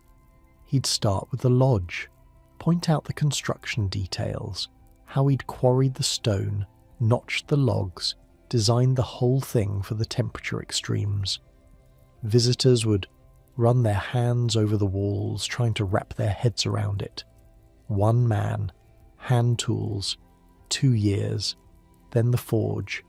He'd explain how he built it, how the bellows worked, how he heated metal until it glowed and hammered it into shape. Sometimes he'd demonstrate, fire up the coals, work a piece of steel while they watched, sparks flying, hammer ringing, the smell of hot metal and wood smoke. The guns always got the biggest reaction. He'd hand them around carefully, let people feel the weight, sight down the barrels. He'd explain the boring process, the months of hand cranking, the precision required. And their faces would do this thing, this slow transformation from polite interest to genuine awe. You made this by hand, from scratch, every part, even the bullets. Then came the samovar and the tea.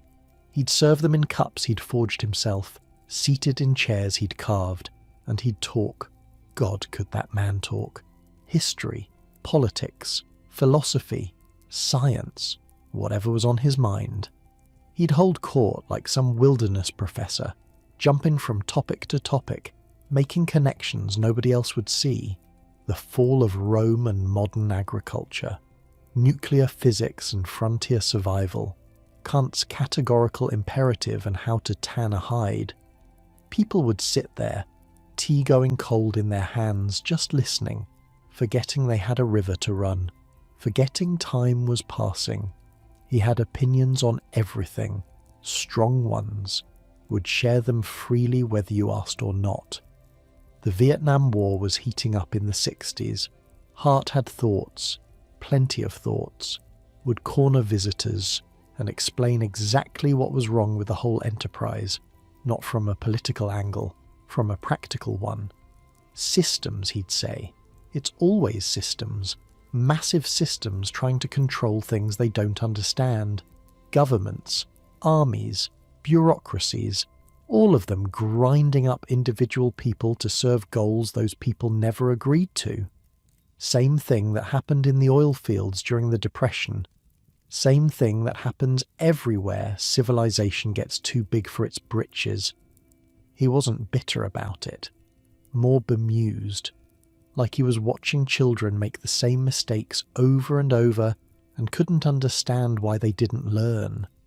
The visitors ate it up. Here was a guy who'd actually opted out, actually walked away from all of it, and he seemed fine, better than fine, happy, fulfilled, living proof that you didn't have to play the game. Most of them would get back in their rafts eventually, float on down the river, return to their regular lives, jobs and mortgages and alarm clocks. But they'd remember. Years later, decades later, they'd still talk about that afternoon with Buckskin Bill, the tea, the guns, the way he looked at them like they were the strange ones, not him. He had this line he'd use, a favourite, about modern man trading his birthright for convenience, about being utterly dependent on systems that could fail. I chose differently, he'd finish. I chose to be free. Simple words. But coming from him, sitting in that lodge he'd built, wearing clothes he'd sewn, holding a cup he'd forged, they hit different. This wasn't theory. This was demonstration. His rare trips to town became the stuff of legend too. Once or twice a year, Hart would make the journey out. 40 miles through wilderness to the nearest settlement, a place called Bergdorf, Idaho. Summer population of about 6 people. He didn't go for supplies, not really. Made almost everything he needed himself. He went for 3 things: tea, books, gunpowder. Tea because he loved it, the ritual of it, the warmth, the moment of peace in the middle of a hard day. He could have done without, but didn't want to. Books because his mind was hungry, always hungry. No matter how many he'd read, there were more. History he hadn't learned, philosophy he hadn't considered, science that had advanced since his last visit. Gunpowder because you can't make it safely in a dirt floor shop. Some things are worth buying. He'd show up in town and it was like a celebrity appearance. People would come out just to see him. This wild man from the canyon, dressed in buckskin, that crazy helmet, beard down to his chest, and he'd pay for his purchases with gold dust. Panned it from the river himself. The salmon had gold. Not much. Not enough to make mining worthwhile, but enough that a patient man could collect it over time. Hart would bring out these little leather pouches, count out the dust on a scale, and walk away with his tea and books and powder. Like something out of the 1800s, which was exactly the point. The shopkeepers never knew quite what to make of him. Friendly enough, chatty, obviously intelligent, obviously not crazy, despite appearances, but so completely outside normal experience that they didn't have a category for him. He wasn't a tourist, wasn't a hunter, wasn't a prospector or a rancher or anything else that made sense. He was just Buckskin Bill, his own category, population 1. In 1966, the wider world found out about him. Sports Illustrated sent a writer named Harold Peterson up the Salmon River. Peterson was chasing the same story everyone chased. The mountain man, the hermit, the guy living wild in the wilderness. He expected to find a character, some colourful eccentric who'd make good copy for a Sunday magazine. 2,000 words, a few photos, on to the next assignment. What he found was something else entirely. Peterson spent days with Hart, took the full tour, drank the tea, listened to the philosophy, watched him work the forge, examined the guns, walked the garden, explored the bomb shelter, and the story he wrote wasn't a character piece. It was a profile of a genius, a man who'd achieved something that seemed impossible, total self-sufficiency in the modern age. The Last of the Mountain Men, Peterson titled it. The article ran in October 1966 and hit like a bomb. Letters poured in from all over the country. People fascinated by this man who'd actually done what so many fantasized about.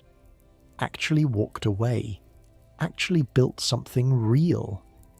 Hart became a national figure overnight. The symbol of something America was afraid it had lost. Rugged individualism, self-reliance, the ability to stand on your own 2 feet without anyone's help. The 60s were a strange time for that kind of message. On one hand, the counterculture was questioning everything, dropping out, seeking alternatives to mainstream society. On the other hand, the mainstream was more comfortable and dependent than ever. Suburbs, consumer goods, a chicken in every pot and a car in every garage. Hart represented something different from both. Not a hippie commune with shared resources and fuzzy ideology. Not suburban conformity with its lawns and mortgages and keeping up with the Joneses. Just one man, making his own way, beholden to nothing and no one. The article didn't change his life much. A few more visitors, a few more questions. But he was already living exactly the way he wanted to live. Fame couldn't add anything to that. What it did change was his legacy. Before Peterson, Hart was a local legend, known on the river, in the small towns nearby, among the rangers who patrolled the wilderness. After Peterson, he was a national symbol, an idea as much as a person, proof that another way was possible. People started showing up with copies of the article, wanted him to sign them, wanted to shake his hand, wanted just to see, with their own eyes, that he was real. He'd oblige, graciously mostly, sign the articles, pose for photos, give the tours. But you could tell it amused him. All these people travelling hundreds of miles just to see a guy who'd made his own spoons. He'd joke about it with visitors. You came all this way to look at an old man in leather pants? Yeah, they'd say. We did? And he'd smile. That warm, genuine smile, and invite them in for tea. The funny thing about fame is it usually changes people, inflates egos, creates distance, makes them perform instead of just being. Hart never performed. Couldn't have if he'd tried. What you saw was what he was, a man who'd built an extraordinary life, were happy to share it with anyone who showed up. No pretense, no affectation, just honesty. He'd tell visitors about the hard times, the winter that almost killed him, the frostbite, the loneliness that crept in sometimes, despite what he said about the difference between alone and lonely. He'd admit he wasn't perfect, had made mistakes, built things that didn't work, tried techniques that failed, wasted time and materials on dead ends. That's how you learn, he'd say, by getting it wrong and trying again, over and over until you get it right. The visitors loved that too, the honesty, the humanity. This wasn't some superhuman figure beyond normal comprehension. This was a regular person who decided to do something difficult and stuck with it long enough to succeed. That was the real lesson, maybe. Not that you needed superhuman abilities, just superhuman stubbornness. He had a soft spot for young people, the ones just starting out, still figuring out what their lives would be. Would take extra time with them, ask questions. What do you want to do? What matters to you? What are you willing to sacrifice to get it? Not preaching, just curious, and maybe hoping to plant a seed. The idea that you didn't have to follow the expected path. Didn't have to take the job and buy the house and accumulate the stuff. You could choose something different, something harder maybe, but more yours. He never pushed it. Never said everyone should live like him. That would have been ridiculous. Most people couldn't. Most people wouldn't want to. But for the ones who had that itch, that nagging feeling that something was missing, that modern life wasn't quite enough. For them, Hart was evidence. You can do this. It's possible. I did it. The sun would set over the canyon, the light turning everything gold as purple, the river going dark and silver. And Buckskin Bill would wave goodbye to the day's visitors, watch them float away downstream, return to his lodge and his books and his quiet evening routine. Another day, another set of faces, another round of questions and tours and tea. Tomorrow would bring more, or it wouldn't. Either way was fine. He had his home, his work, his freedom. What more could a person need? Your phone is probably within reach right now. You could check it, see what's happening in the world, what your friends are doing, what strangers think you should care about. Hart didn't have that, didn't want it. The world could spin without him just fine, and maybe, lying there in your comfortable bed, you're wondering what that would feel like, to be that disconnected, that self-contained, that free. It's a strange thought to fall asleep to, but a good one maybe. What would you keep? What would you let go? Hart figured out his answer. Lived it for 48 years. The rest of us get to wonder. There were stories he'd tell, over and over to different visitors, polished smooth like river stones from repetition. The rattlesnake bite was a favourite. 38. Out checking traps. Reached into a rock pile without looking. Felt the strike before he saw the snake. 2 puncture marks on his ankle, already swelling. 40 miles from help. No phone, no radio. Just him and whatever he could find in the canyon. He made a tourniquet from his belt. Cut open the bite with his knife. Let it bleed. Mixed up a poultice from wild herbs he knew were supposed to draw out poison. Wrapped it tight and waited. 3 days of fever. Hallucinations. Sweating through his buckskins. Talking to people who weren't there. His body fighting something his mind couldn't help with. And then, slowly, the fever broke. The swelling went down. He lived. Visitors would ask how he stayed so calm, how he didn't panic, didn't try to hike out for help. What good would panic do, he'd say. You deal with what's in front of you. Figure out the problem, apply what you know, and accept that some things are out of your hands. That was Hart in a nutshell. Practical to the bone. No time for drama or self-pity, just solutions. He had a sense of humour too, dry as canyon dust. A woman once asked him what he'd do if he broke his leg out in the woods somewhere. Miles from home. No way to get help. Hart didn't miss a beat. "Ma'am," he said, "we don't get broken legs round here." She didn't know what to make of that. Neither did anyone else. Was he joking? Being serious? Making some philosophical point about will and determination? All of the above, probably. That was his style. He'd poke fun at civilization, at all the things modern people thought they needed. Once told a visitor, 5 Mile Bar is the only place on the river with good firewood. You know why? Because there's never been a woman here. A woman sits around the stove all day burning fuel. Terrible thing to say. Sexist as hell. He knew it too. You could see the twinkle in his eye when he said it. Waiting for the reaction. Enjoying the discomfort. Old men get away with saying things like that. Especially old men in buckskin who make their own guns and fought off the federal government. He had opinions about Thoreau too. Everyone compared him to Thoreau. The simple life, Walden Pond, back to nature. Hart would scoff at that. Thoreau didn't stay at Walden long enough to really learn his job, he'd say. 2 years, 2 months, 2 days. What's that? A camping trip. Try doing it for 40 years, then we'll talk. Harsh? Maybe. But he had a point.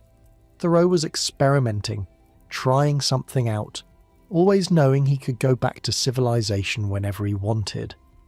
Hart had burned his bridges, literally in some ways. This wasn't an experiment. This was his life. He never got tired of the questions, even the stupid ones, even the same ones he'd answered 1,000 times before. Why did you come here? How do you survive the winters? Don't you miss people? What do you do for fun? He'd answer patiently. Every time, like it was the first time anyone had asked. Maybe he understood that these questions mattered to the people asking them, that they were really asking about themselves, about their own lives, their own choices. Could I do this? Would I want to? What am I missing that makes this kind of a life seem so appealing? Hart was a mirror. People looked at him and saw their own longings reflected back. The ones who were happy with their lives saw an interesting oddity, a character, someone to tell stories about back home. The ones who weren't happy saw something else, a possibility, a door they didn't know existed. Hart was careful with those ones, the dreamers, the searchers. He didn't want to sell them a fantasy. This life is hard, he'd tell them, harder than you can imagine from the outside. Most people couldn't do it. Most people wouldn't want to if they really understood what it meant. But if it's in you, if you've got that itch that won't go away, then yeah, it's possible. I'm proof. Just know what you're getting into, and be honest with yourself about why you want it. Good advice from a man who'd lived it. The evenings were his favourite time, after the visitors left, after the day's work was done. He'd sit on his porch and watch the light fade, the canyon walls going through their colour changes, gold to orange to purple to black. Sometimes he played his flute, the river cane one he'd carved himself, simple melodies drifting over the water, mixing with the sound of the river and the wind in the trees. He sang too, folk songs he remembered from somewhere, songs in languages most visitors couldn't identify, German, Norwegian, Spanish. Terrible voice. Everyone agreed on that, like a gate that needed oiling. But he sang anyway, because he could, because there was no one to impress, because music was one of those human things that didn't require an audience. The stars would come out, thick and bright in a way they never are near cities, so many that they cast shadows, so clear you could see the arm of the galaxy stretching across the sky. Hart would sit there and look up, same stars his ancestors looked at, same stars that would still be there long after he was gone. Perspective. That's what the canyon gave him, a sense of scale. Human problems seemed smaller out here. Human achievements too. All the things people worried about, fought over, killed for, tiny, temporary, barely a ripple in the vast indifference of the universe.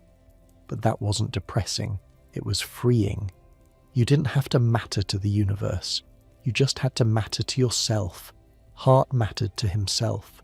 His work mattered. His home mattered.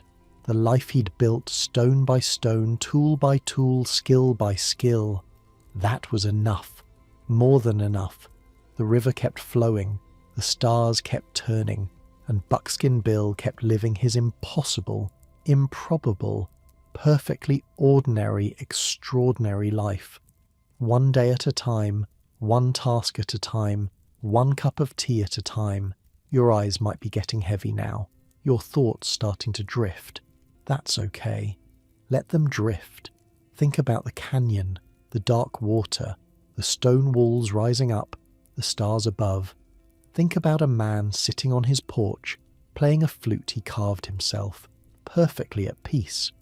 That's what freedom looks like. Not excitement, not adventure, just peace, hard-won and deeply held. Maybe that's worth dreaming about.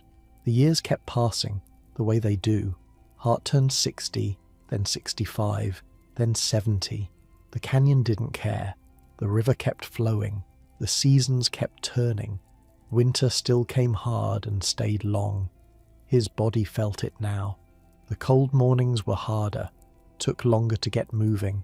His hands, those miraculous hands that had forged 1,000 tools and bored rifle barrels to impossible precision, weren't as steady as they used to be. But he kept working. What else was there to do? The forge still rang. The garden still grew. The fish still swam into his traps. Life went on. Slower maybe, but no less full. He'd developed shortcuts over the decades, little efficiencies that saved energy, ways of doing things that a younger man wouldn't think to use because a younger man didn't need to.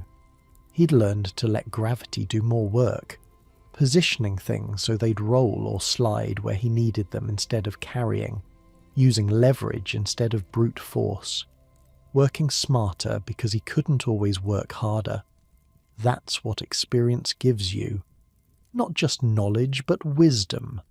The difference between what you can do and what you should do. He adapted. That's what survivors do. The heavy work got spread out over more days. A project that might have taken a week when he was 40 now took 2. So what? He had time. Time was the one resource the canyon never ran out of. He started keeping better records, notes on what worked, what didn't, which plants did best in which spots, how long different tasks took, writing it down because memory wasn't as reliable as it used to be. The cabin walls were covered with his handwriting, calculations, observations, reminders. 40 years of accumulated wisdom scribbled in pencil and charcoal wherever there was space. He taught himself to pace, not to start big jobs in the afternoon when energy was low, to save the precision work for mornings when his hands were steadiest, to rest before he was exhausted instead of after. Simple stuff, obvious maybe, but the kind of obvious that takes decades to really learn. Visitors noticed he moved differently, more deliberate, more careful, but they also noticed he still moved, still worked, still produced. A man of 70, alone in the wilderness, maintaining a compound that would have exhausted a team of 20-somethings. That's something. The knowledge he'd accumulated was staggering when you tried to add it up. Consider what he knew, really knew, not read about once, not heard somewhere, actually understood deeply from years of practice. Geology. He could look at a rock and tell you what it was made of, how it formed, whether it would work for building or smelting or sharpening tools. The canyon walls were a textbook he'd been reading for 40 years. Metallurgy, the behavior of iron and steel and copper and brass under heat and stress, how to temper a blade, how to case harden a surface, how different alloys responded to the hammer. Knowledge that used to take years of apprenticeship passed down from master smiths. Botany, every plant in the canyon, edible, medicinal, poisonous, useful. Which ones made good dye? Which ones yielded fibres for rope? Which ones would soothe a burn or settle a stomach? Which ones would kill you?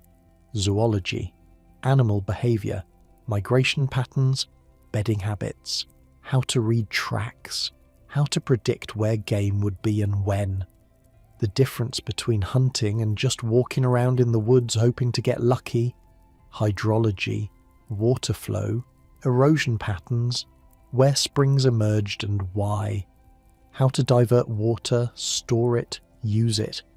The engineering of irrigation in a place that didn't want to be irrigated. Architecture, load-bearing principles, insulation, ventilation. how to build for heat and cold and wind and rain, how to make structures that lasted instead of structures that rotted, chemistry, the reactions involved in tanning leather, preserving food, making soap, treating wounds, a practical chemistry, not from textbooks, but from necessity, ballistics, the physics of projectiles, barrel rifling, powder charges, bullet weight and velocity, the math of hitting what you aimed at from hundreds of yards away, and woven through all of it, the practical stuff that doesn't have a name, how to sharpen a blade, how to tie knots that held, how to start a fire in the rain, how to stay warm when it's 40 below, how to not go crazy when you're alone for months, each piece of knowledge connected to every other piece. That was the thing outsiders missed. He didn't learn these skills in isolation. They formed a system, an ecology of competence where everything supported everything else. The hunting fed the tanning provided leather for bellows, the bellows powered the forge made tools, the tools built the garden grew food, the food gave energy for hunting, round and round, each skill making the others possible. Break one link and the whole chain suffered. Master them all and you had something self-sustaining, something complete. That's what Hart had built. Not just a homestead, a complete human ecosystem. One man containing within himself all the knowledge needed to survive and thrive without any external input. The achievement was almost incomprehensible from the outside. We're so specialized now. Know one thing deeply, maybe two. Depend on others for everything else. Hart was the opposite. A generalist in an age of specialists. A whole civilization compressed into a single skull. He'd joke about it sometimes. Tell visitors he was the most dangerous man they'd ever meet. Not because of the guns, though there were plenty of those. Because he didn't need anything from anyone. You can't threaten a man like that. Can't pressure him. Can't control him. What are you going to do? Take away his Netflix subscription? He had nothing to lose that he couldn't rebuild. And he knew how to rebuild everything. That's power.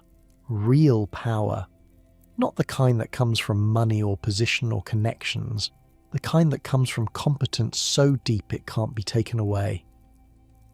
The river brought new faces every summer. The same questions, the same amazement, the same photos and handshakes and promises to come back someday. Most never did. Life got busy. The canyon seemed farther away once you were back in civilization. The lessons learned there faded into memory, then into stories, then into vague feelings you couldn't quite name. But some came back, year after year, became something like friends. Hart welcomed them, remembered their names, asked about their families, followed up on things they'd told him the year before. For a hermit, he had a pretty good social life, just concentrated into a few months of summer when the river was navigable and the weather was kind. The rest of the year he was alone, and that was fine. He'd made his peace with solitude long ago.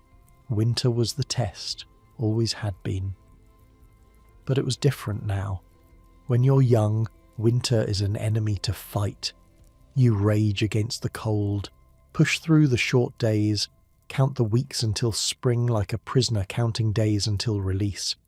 When you're old, winter is a companion. You settle into it, accept its rhythms, sleep more, work less, read by lamplight and let the dark hours pass without fighting them. Hart had learned to love winter in a way, the forced slowness of it, the excuse to sit and think, the world outside frozen and quiet, the world inside warm and still.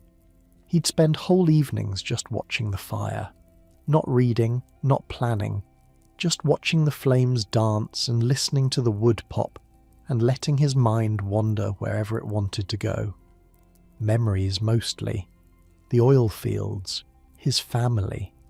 The first winter here, when he almost died. All the years since. A man who lives alone has time to know himself. Hart knew himself better than most people ever would. The good parts, the bad parts, the parts he'd never tell anyone. Nights in the canyon were absolute. No light pollution, no distant hum of traffic, just darkness so complete you could almost touch it. Hart would read by his fish oil lamps until his eyes got tired. Then he'd sit in the dark and think, or not think, just exist, present in a way that modern life doesn't allow. No notifications, no feeds, no constant stream of information demanding attention. Just silence and darkness and the sound of the river. He'd think about the past sometimes, the oil fields, the war, the years of building, all the winters he'd survived, all the tools he'd made, all the visitors who'd come and gone. He'd think about the future too. Not much of it left, probably. He was realistic about that. 70 years old, living alone, doing hard physical labour every day. The actuarial tables weren't in his favour, but he wasn't afraid. What was there to fear? He'd lived more fully than most people dream of, built something with his own hands that would outlast him, proved something that needed proving. Death was just another problem to be dealt with when it came, like winter, like floods, like rattlesnakes. You prepare what you can, accept what you can't, and you don't waste time worrying about things you can't control. That was the canyon's wisdom, the lesson it taught if you stayed long enough to learn. Everything ends, rivers dry up, mountains erode, stars burn out. You live for a while and then you don't. The question isn't how to avoid that. The question is what to do with the time you have. Hart knew his answer, had known it since 1932 when he walked into this canyon with an axe and $1 and a head full of dreams. Build something, make something, leave something behind that matters. Not fame, not fortune, just evidence, proof that you were here, that you did something, that you mattered, even if only to yourself. The lodge would stand for decades after he was gone. The forge would still be there. The tools, the guns, the samovar, physical objects carrying the imprint of his hands, his mind, his will. That was immortality enough. He gargles with rum every morning. Did you know that? 151 proof Hudson's Bay Company rum. The stuff that won the North, he called it. Not drinking it, just gargling. Said it kept the germs away, killed anything that might be trying to set up shop in his throat. Probably nonsense, probably just an old man's superstition. But he'd never been seriously sick in 40 years, so who's to say? He had these little rituals, things that seemed eccentric but made sense if you thought about them. Never took a bath when he could help it. Said bathing washed away the natural oils your skin needed, made you more vulnerable to the elements. Sounds crazy. But his skin was healthy, his hair was thick, and he spent his life outdoors in brutal conditions without developing the problems you'd expect. Maybe he was onto something. Maybe it was just genetics. Maybe the rum killed everything, including the bad effects of not bathing. Hard to say. The sample size was 1. He wore that helmet everywhere, the Swiss Guard thing. People thought it was affectation, costume, playing a part. It wasn't. It was engineering. Wide brim for sun, ear flaps for wind, insulated crown for cold, every element serving a purpose. Looking strange was just a side effect of looking functional. Form follows function. The modernist architects said that. Hart lived it without knowing the slogan.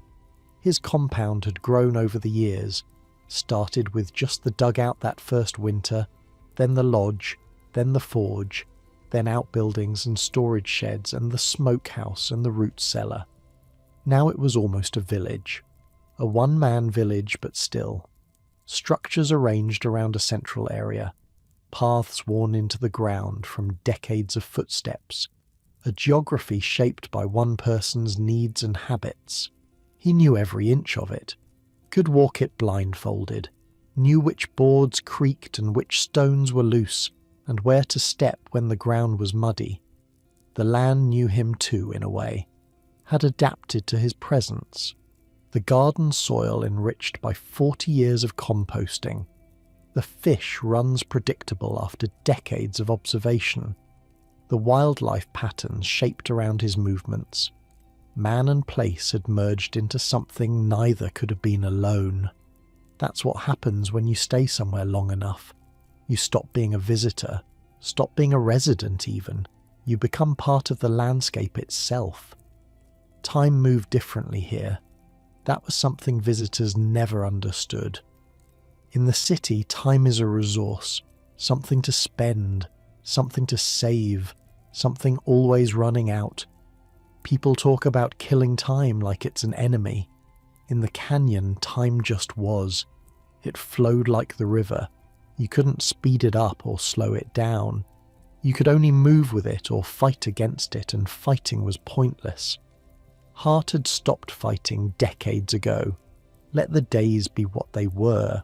Long in summer, short in winter, fast when he was busy, slow when he wasn't.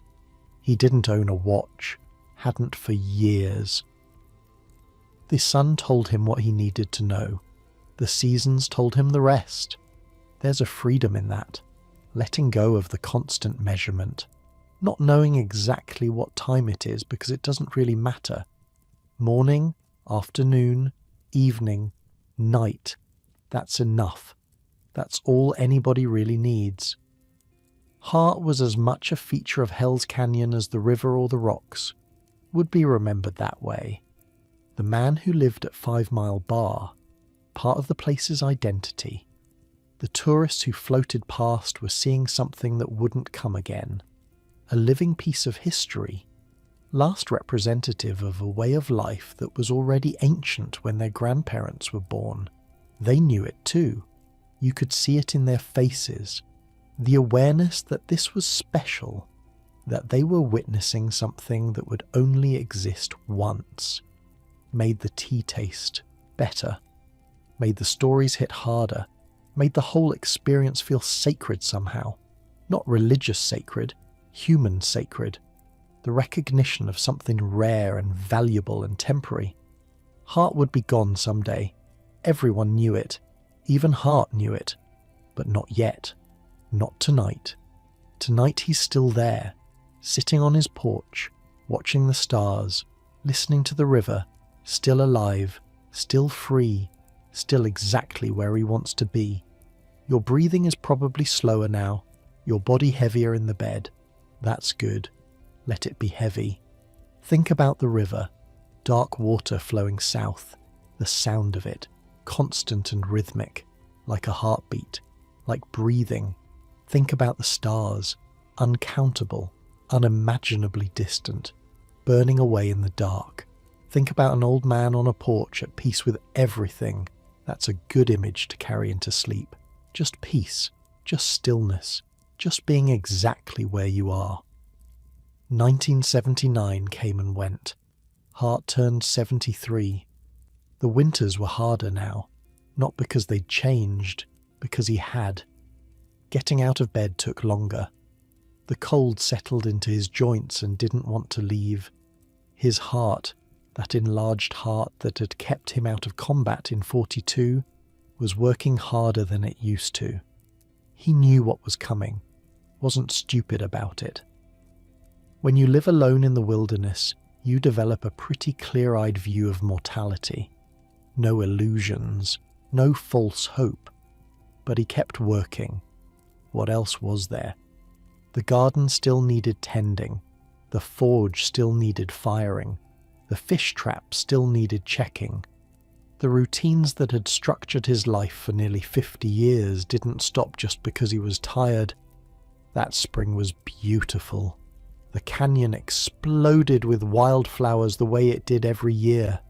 Purple lupine, yellow balsam root, White yarrow scattered through the grass like stars. Hart walked his property and took it in, the way the light hit the river in the morning, the way the walls changed colour through the day, the sounds he'd been hearing so long they'd become part of him.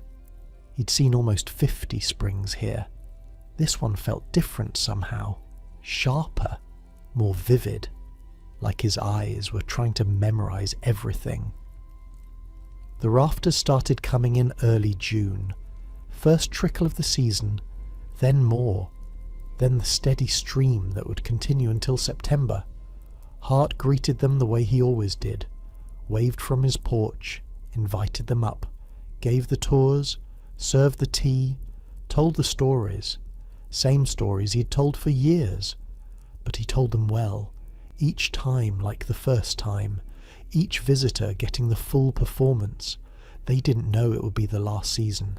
How could they?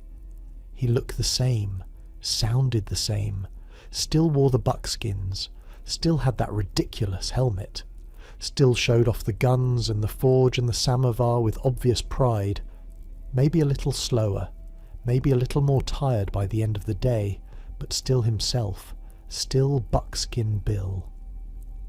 The summer passed, the crowds thinned. September brought the first hints of fall colour to the canyon walls. Hart prepared for winter the way he always did, harvested the garden, smoked the fish, stacked the firewood, checked the lodge for repairs that needed doing. The work was harder this year. He had to stop more often, rest more, let tasks stretch over days that used to take hours, but he got it done. 48 winters he'd prepared for. This would be 49. October came. The last rafters of the season floated past. Hart waved goodbye and watched them disappear around the bend. Then silence. The deep canyon silence he knew better than any sound. Just him and the river and the approaching winter. November brought the first snow. December brought the deep cold. The canyon settled into its frozen sleep, and Hart settled into his winter routine, reading by lamplight, working leather by the fire, maintaining tools that didn't need maintaining because there was nothing else to do. The isolation was complete now, no way in or out until spring, just like every other winter. He was alone with his thoughts and his books and the endless work of staying alive. Some nights he'd think about the life he'd lived, the choices he'd made, whether it had all been worth it. The answer was always yes. Not because the life had been easy. It hadn't. Not because he'd achieved fame or fortune. He hadn't wanted those things. It was worth it because it was his. Every minute of it. Every decision. Every success and failure. All his. How many people could say that? Really say it? That they'd lived the life they chose rather than the life that happened to them? Not many. Hart knew that. Counted himself lucky. The winter deepened. January came with its bitter cold. February worse. Hart moved through his days like he always had. Slowly now. Carefully. Conserving energy. His heart was struggling. He could feel it. The irregular beats, the shortness of breath when he did too much, the fatigue that never quite went away. The nights were long, longer than they used to seem. He'd lie in bed listening to the wind howl outside and think about all the other nights he'd spent in this room. Thousands of them, tens of thousands, the same walls, the same ceiling, the same sounds, but different now. Everything felt different when you knew the end was close. He wrote letters that winter, to his sisters, to a few friends. Nothing dramatic, just catching up, sharing news. The kind of letters that don't say goodbye but mean it anyway. He organised his papers too, made sure everything was in order, the deed to the property, records of what he'd built and when, instructions in a way for whoever came after. Not that he expected anyone to continue his life here. That was his alone. But the place itself could go on, should go on. It meant something. He didn't fight the dying, didn't rail against it, just accepted it the way he'd accepted everything else the canyon threw at him. This was how it would end, alone, in the place he loved, on his own terms. He could think of worse ways to go. March brought the first thaw. The ice on the river started breaking up. The days got longer. Hart felt a little better. The way you do when winter loosens its grip. A little more energy. A little more hope. He started planning the spring garden. What he'd plant. Where he'd put things. The same plans he'd made 48 times before. April came. The canyon was waking up. Birds returning. Flowers starting to push through the last of the snow. The 29th was a Tuesday. Nice day. Warm for April. The kind of day that made you glad to be alive. Hart woke up, had his tea, looked out at the river the way he did every morning. Then he went back to bed, just for a rest, just to close his eyes for a while, and that was it. He died in his sleep, in his stone lodge, surrounded by his books and his tools, the samovar in the kitchen, cold now, the forge outside, quiet, no pain, no struggle, no drama, just a man reaching the end of a long journey and lying down to rest. He wasn't found right away. It was early season. The rafters hadn't really started yet. A river guide came by in early May, regular stop, part of the routine. The guide had known Hart for years, brought groups by every season, looked forward to seeing the old man. He noticed the smoke wasn't rising from the chimney, noticed the door was closed in a way it usually wasn't, noticed that Hart hadn't come out to the porch to wave, the porch where he always stood, that distinctive silhouette, the buckskins, the helmet, the raised hand, empty now, just wooden planks and silence. Something wrong. You could feel it. The guide tied up his boat and climbed the bank. The compound felt different, still, the forge cold, the garden unplanted, tools sitting where they'd been left months ago. The guide went up to the lodge, knocked, no answer, called out, nothing. He pushed open the door. The smell hit him first, not decay, not yet, just closeness, the smell of a space that hadn't been aired out in weeks. Hart was in his bed, still in his buckskins, peaceful, like he was sleeping. But he wasn't sleeping. You could tell. Something about the stillness, the absolute absence of movement. The guide stood there for a long moment, taking it in. The end of an era. The last of the mountain men gone. The room was neat, organised, books stacked on the shelf, tools hanging in their places, the samovar visible through the doorway to the kitchen. Everything exactly as Hart would have wanted it, ready for visitors who would never hear his voice. The guide backed out slowly, closed the door, walked back to his boat in a kind of daze. Then he radioed for help, the words feeling strange in his mouth. Buckskin Bill is dead. Word spread fast, up and down the river, through the small towns, among the rangers and the guides and everyone who'd known him. Buckskin Bill was dead. People reacted the way people do. Shock first, then sadness, then the slow acceptance that comes with any death, even an expected one.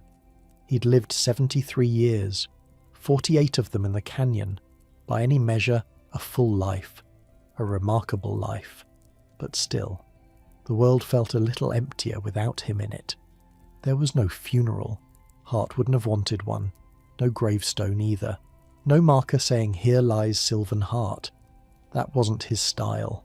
He was cremated. Simple, efficient, no ceremony. His ashes came back to the canyon, back to 5 Mile Bar, back to the only place that had ever really been home. Someone walked the property with the urn, scattered him in the garden he'd tended for 48 years, by the forge where he'd made his tools, along the river bank where he'd fished, near the lodge where he'd lived and died. Just like that, he became part of it, mixed with the soil and the rock and the water, part of 5 Mile Bar forever, inseparable from the land he'd worked so hard to master. His sisters came later, made the long journey to see where their brother had lived, to understand finally what he'd been doing all those years. They walked through the lodge, touched the walls he'd built, looked at the things he'd made, the life he'd chosen over family, over society, over everything they understood as normal. What did they think? Hard to say. Pride, probably. Bewilderment too. How could someone they'd grown up with, someone they'd known as a child, have become this? They collected what they wanted. Personal items, photos from his youth, letters he'd written over the decades, small things that connected him to the life before the canyon. His nephew inherited the property, the lodge, the forge, the tools, the guns, everything Hart had built over nearly 5 decades. The question was what to do with it. You couldn't just leave it. The canyon would reclaim it eventually. Weather and time breaking down what one man had built. You couldn't sell it either. Not really. Who would buy it? Who would want to live the way Hart had lived? The answer came slowly, over months of discussion and planning. The place would become a museum, a memorial, a testament to what one person could achieve. Not a dusty museum with ropes and signs telling you not to touch. A living museum, where you could walk through the lodge and see where he slept, where you could touch the tools he'd made, where you could understand, in some small way, what his life had been. The Forest Service got involved, the same agency that had once tried to evict him. Irony thick enough to cut. But times had changed. People had changed. Hart wasn't a problem anymore. He was a treasure, a piece of American history that deserved protecting. In 2019, they made it official. 5 Mile Bar became a registered historic site. Protected now, preserved. The same wilderness designation that had once threatened him now guarding his legacy. Buckskin Bill would have laughed at that. Probably did laugh. Wherever he was, the idea felt right. Hart had always welcomed visitors, had always wanted to show people what he'd built. What better legacy than continuing that tradition? Work began. Careful work. Preserving what needed preserving. Stabilizing what needed stabilizing. Making sure this place would last another 50 years, another 100. The guides started including it on their tours again, but different now. Not a visit with a living legend, a pilgrimage to where a legend had lived. People came, a lot of people, more than when Hart was alive actually. They walked through his lodge, marvelled at the construction, ran their hands over stone walls he'd laid himself. They stood in his forge, looked at the anvil worn smooth from decades of use, imagined the ring of hammer on steel. They examined his guns, those impossible, beautiful, functional works of art, still in perfect condition, still capable of firing if someone loaded them. The barrels he'd bored by hand, the stocks he'd carved, the mechanisms he'd forged, each one a masterpiece, each one a declaration that human hands could still make beautiful things. Collectors had offered fortunes for these guns over the years. Hart had always refused. What good was money to him? What could he buy that he couldn't make? Now they belonged to the museum, to history, to anyone who made the journey to see them. They looked at the samovar, tried to comprehend how a man who'd never seen one could make something so intricate, so perfect. 3 feet of hammered copper and brass, every curve deliberate, every joint precise. A Russian tea service in the American wilderness made from scraps and dreams. It still worked. Someone had tested it. Heated water in that elegant central chamber, drawn tea from the spigot. The same ritual Hart had performed thousands of times. And they thought about him. This strange, brilliant, stubborn man who'd done what they couldn't imagine doing. What drove him? What kept him going? What did he know that they didn't? The answers were there, in the things he'd left behind, in the lodge and the forge and the garden, in the stories people told about him. He knew that freedom wasn't free. It cost everything, but it was worth the price. He knew that skills were wealth, real wealth, the kind no one could take away. He knew that a life built with your own hands meant something deep, something permanent. He knew that you didn't need much to be happy, just work that mattered and a place to call home. Simple lessons, hard to learn, harder to live. But he'd lived them for 48 years, proved they were possible. That's what the visitors came to see. Not just a museum, proof, evidence that another way existed. The canyon's still there, the river still flows.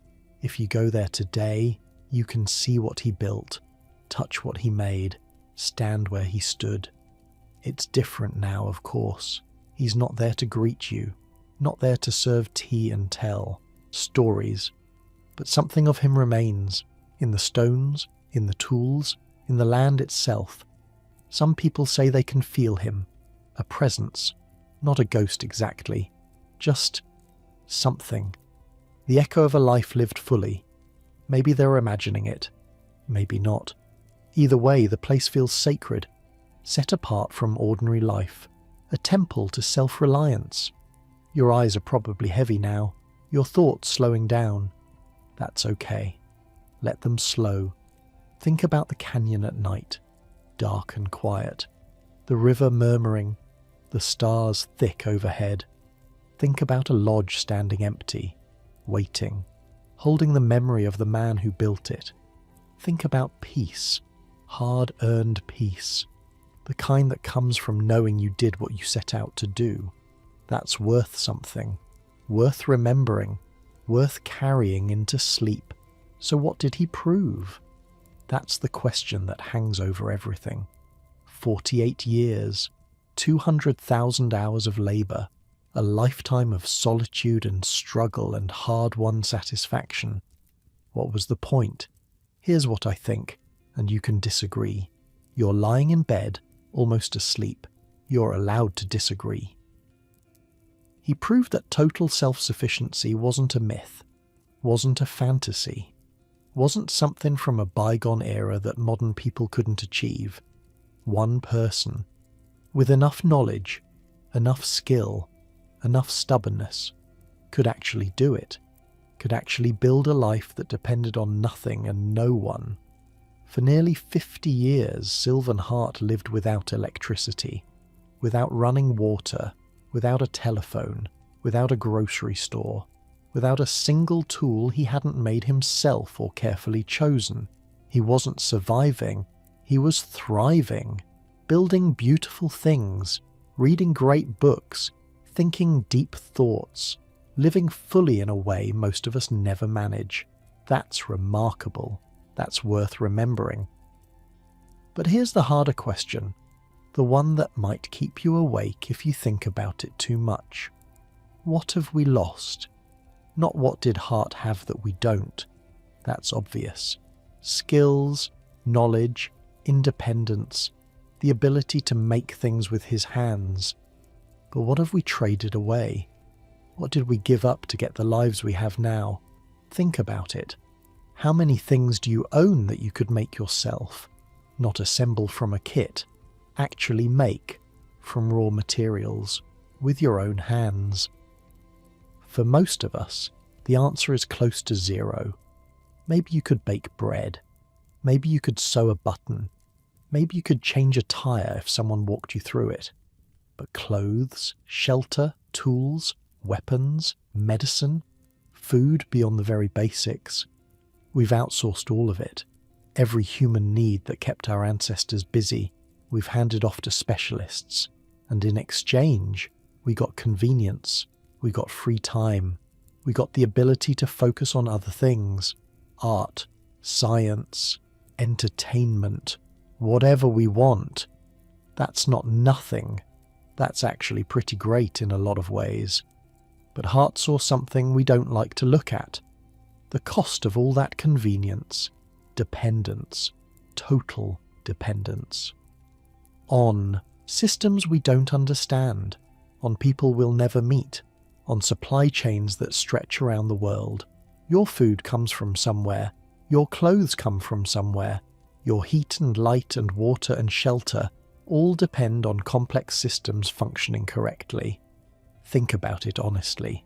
Your phone, made of rare earth minerals mined in countries you'll never visit, assembled in factories you'll never see, powered by electricity generated miles away.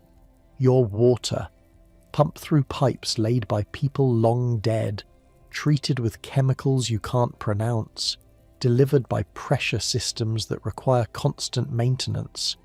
Your food, grown in fields you've never walked, harvested by machines or hands you've never shaken, trucked across highways you rarely think about, sold in stores that look the same in every city.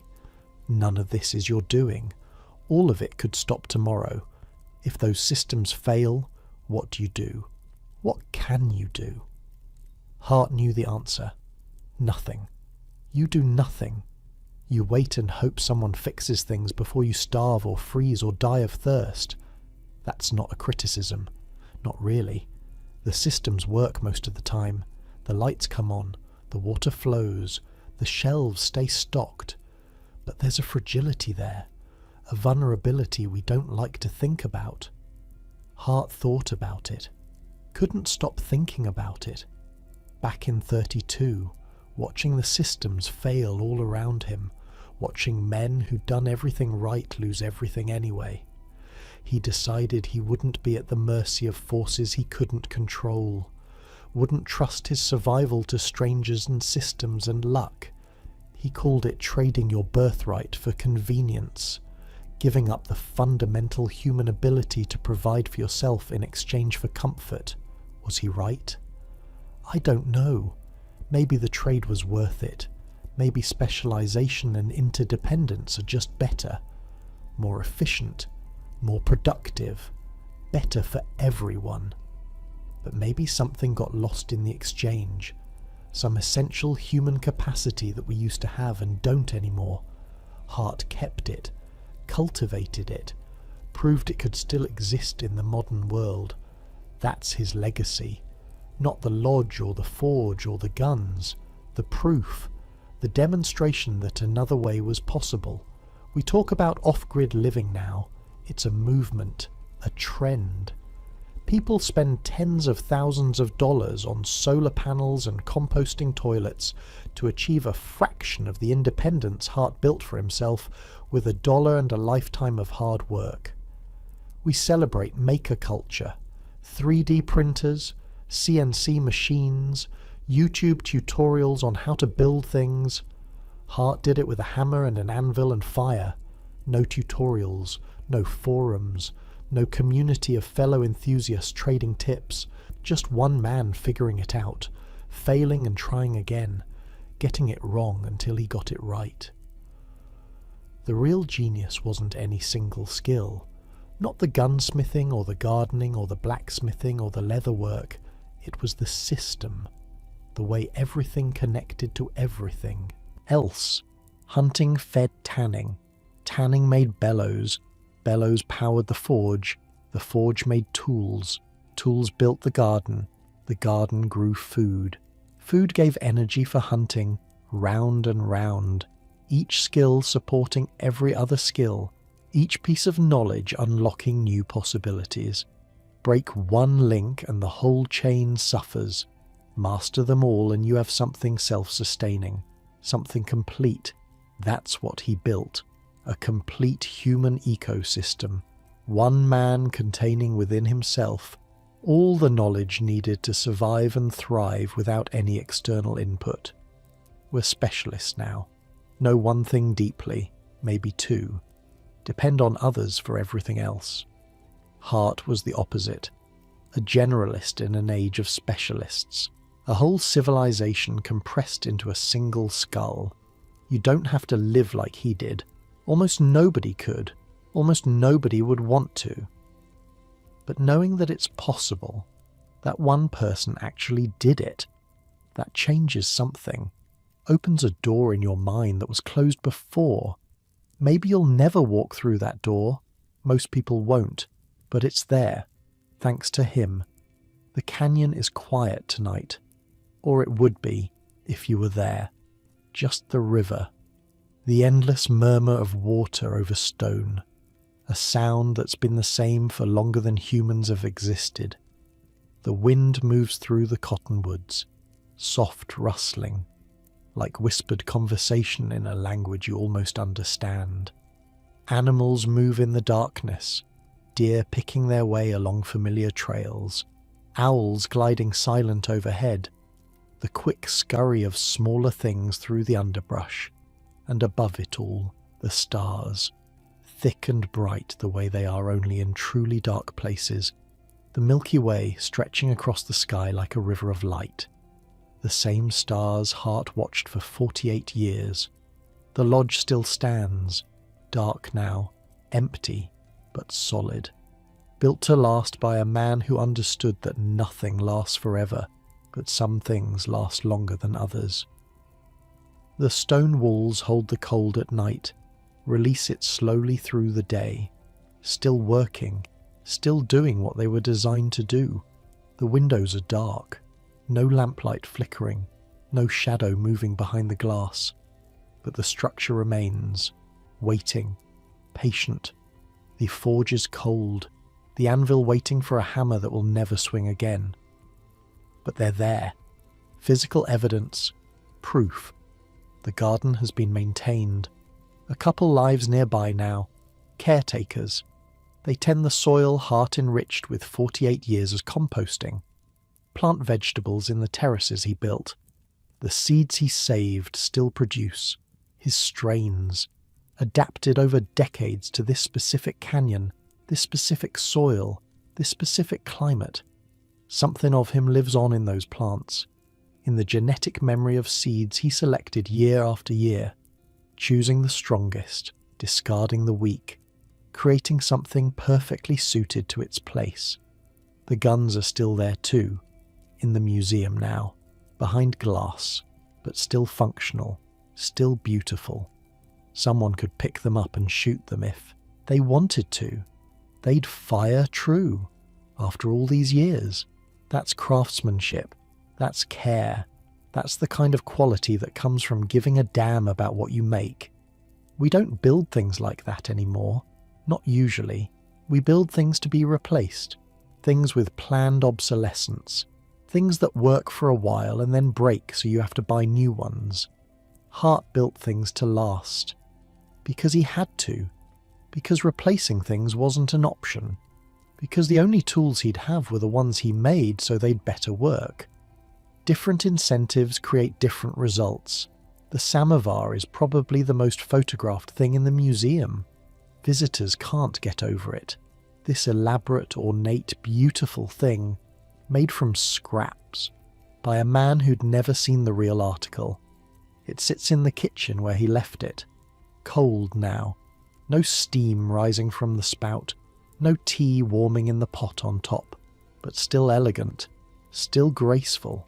Still a testament to what human hands can do when they're guided by human imagination. Art, he called it. Making sure you have good utensils first. Things you use every day. Before you go fooling with pictures. Practical art. Functional beauty. The Scandinavian idea, he said. Though he was American through and through. You're probably drifting now. Half asleep. Half dreaming. That's okay. That's good. Let me leave you with this.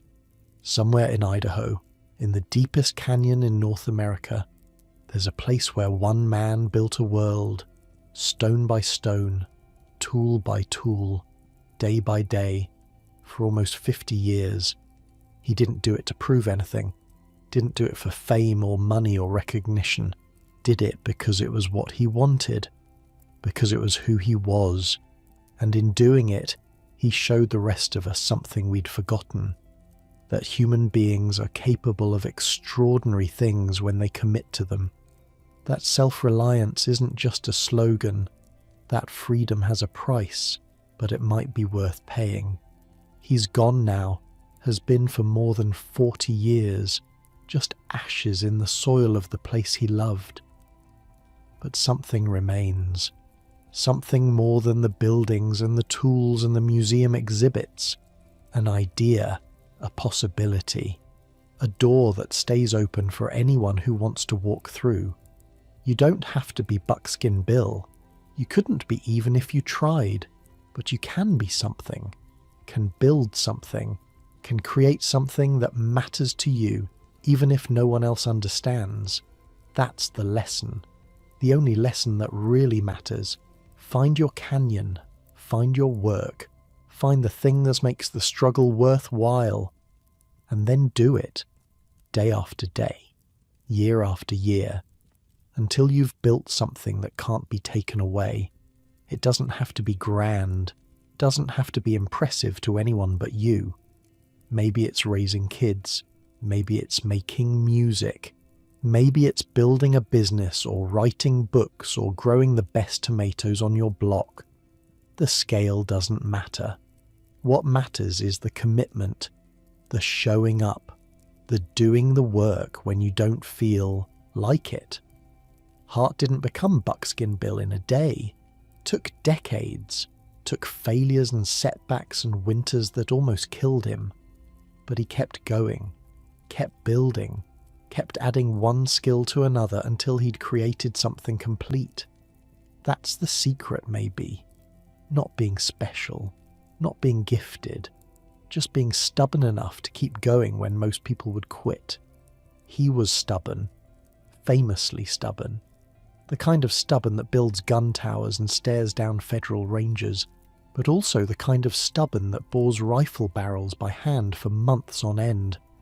That tends the same garden for 48 years. That wakes up every day and does the work because the work is the point. We could all use a little of that stubbornness, a little of that commitment, not to live in the wilderness, not to make our own guns, just to pick something and stick with it, to build instead of consume, to create instead of just watch. The river keeps flowing. It has for millions of years, will for millions more. The stars wheel overhead, same stars Hart watched, same stars humans have watched since we first looked up and wondered.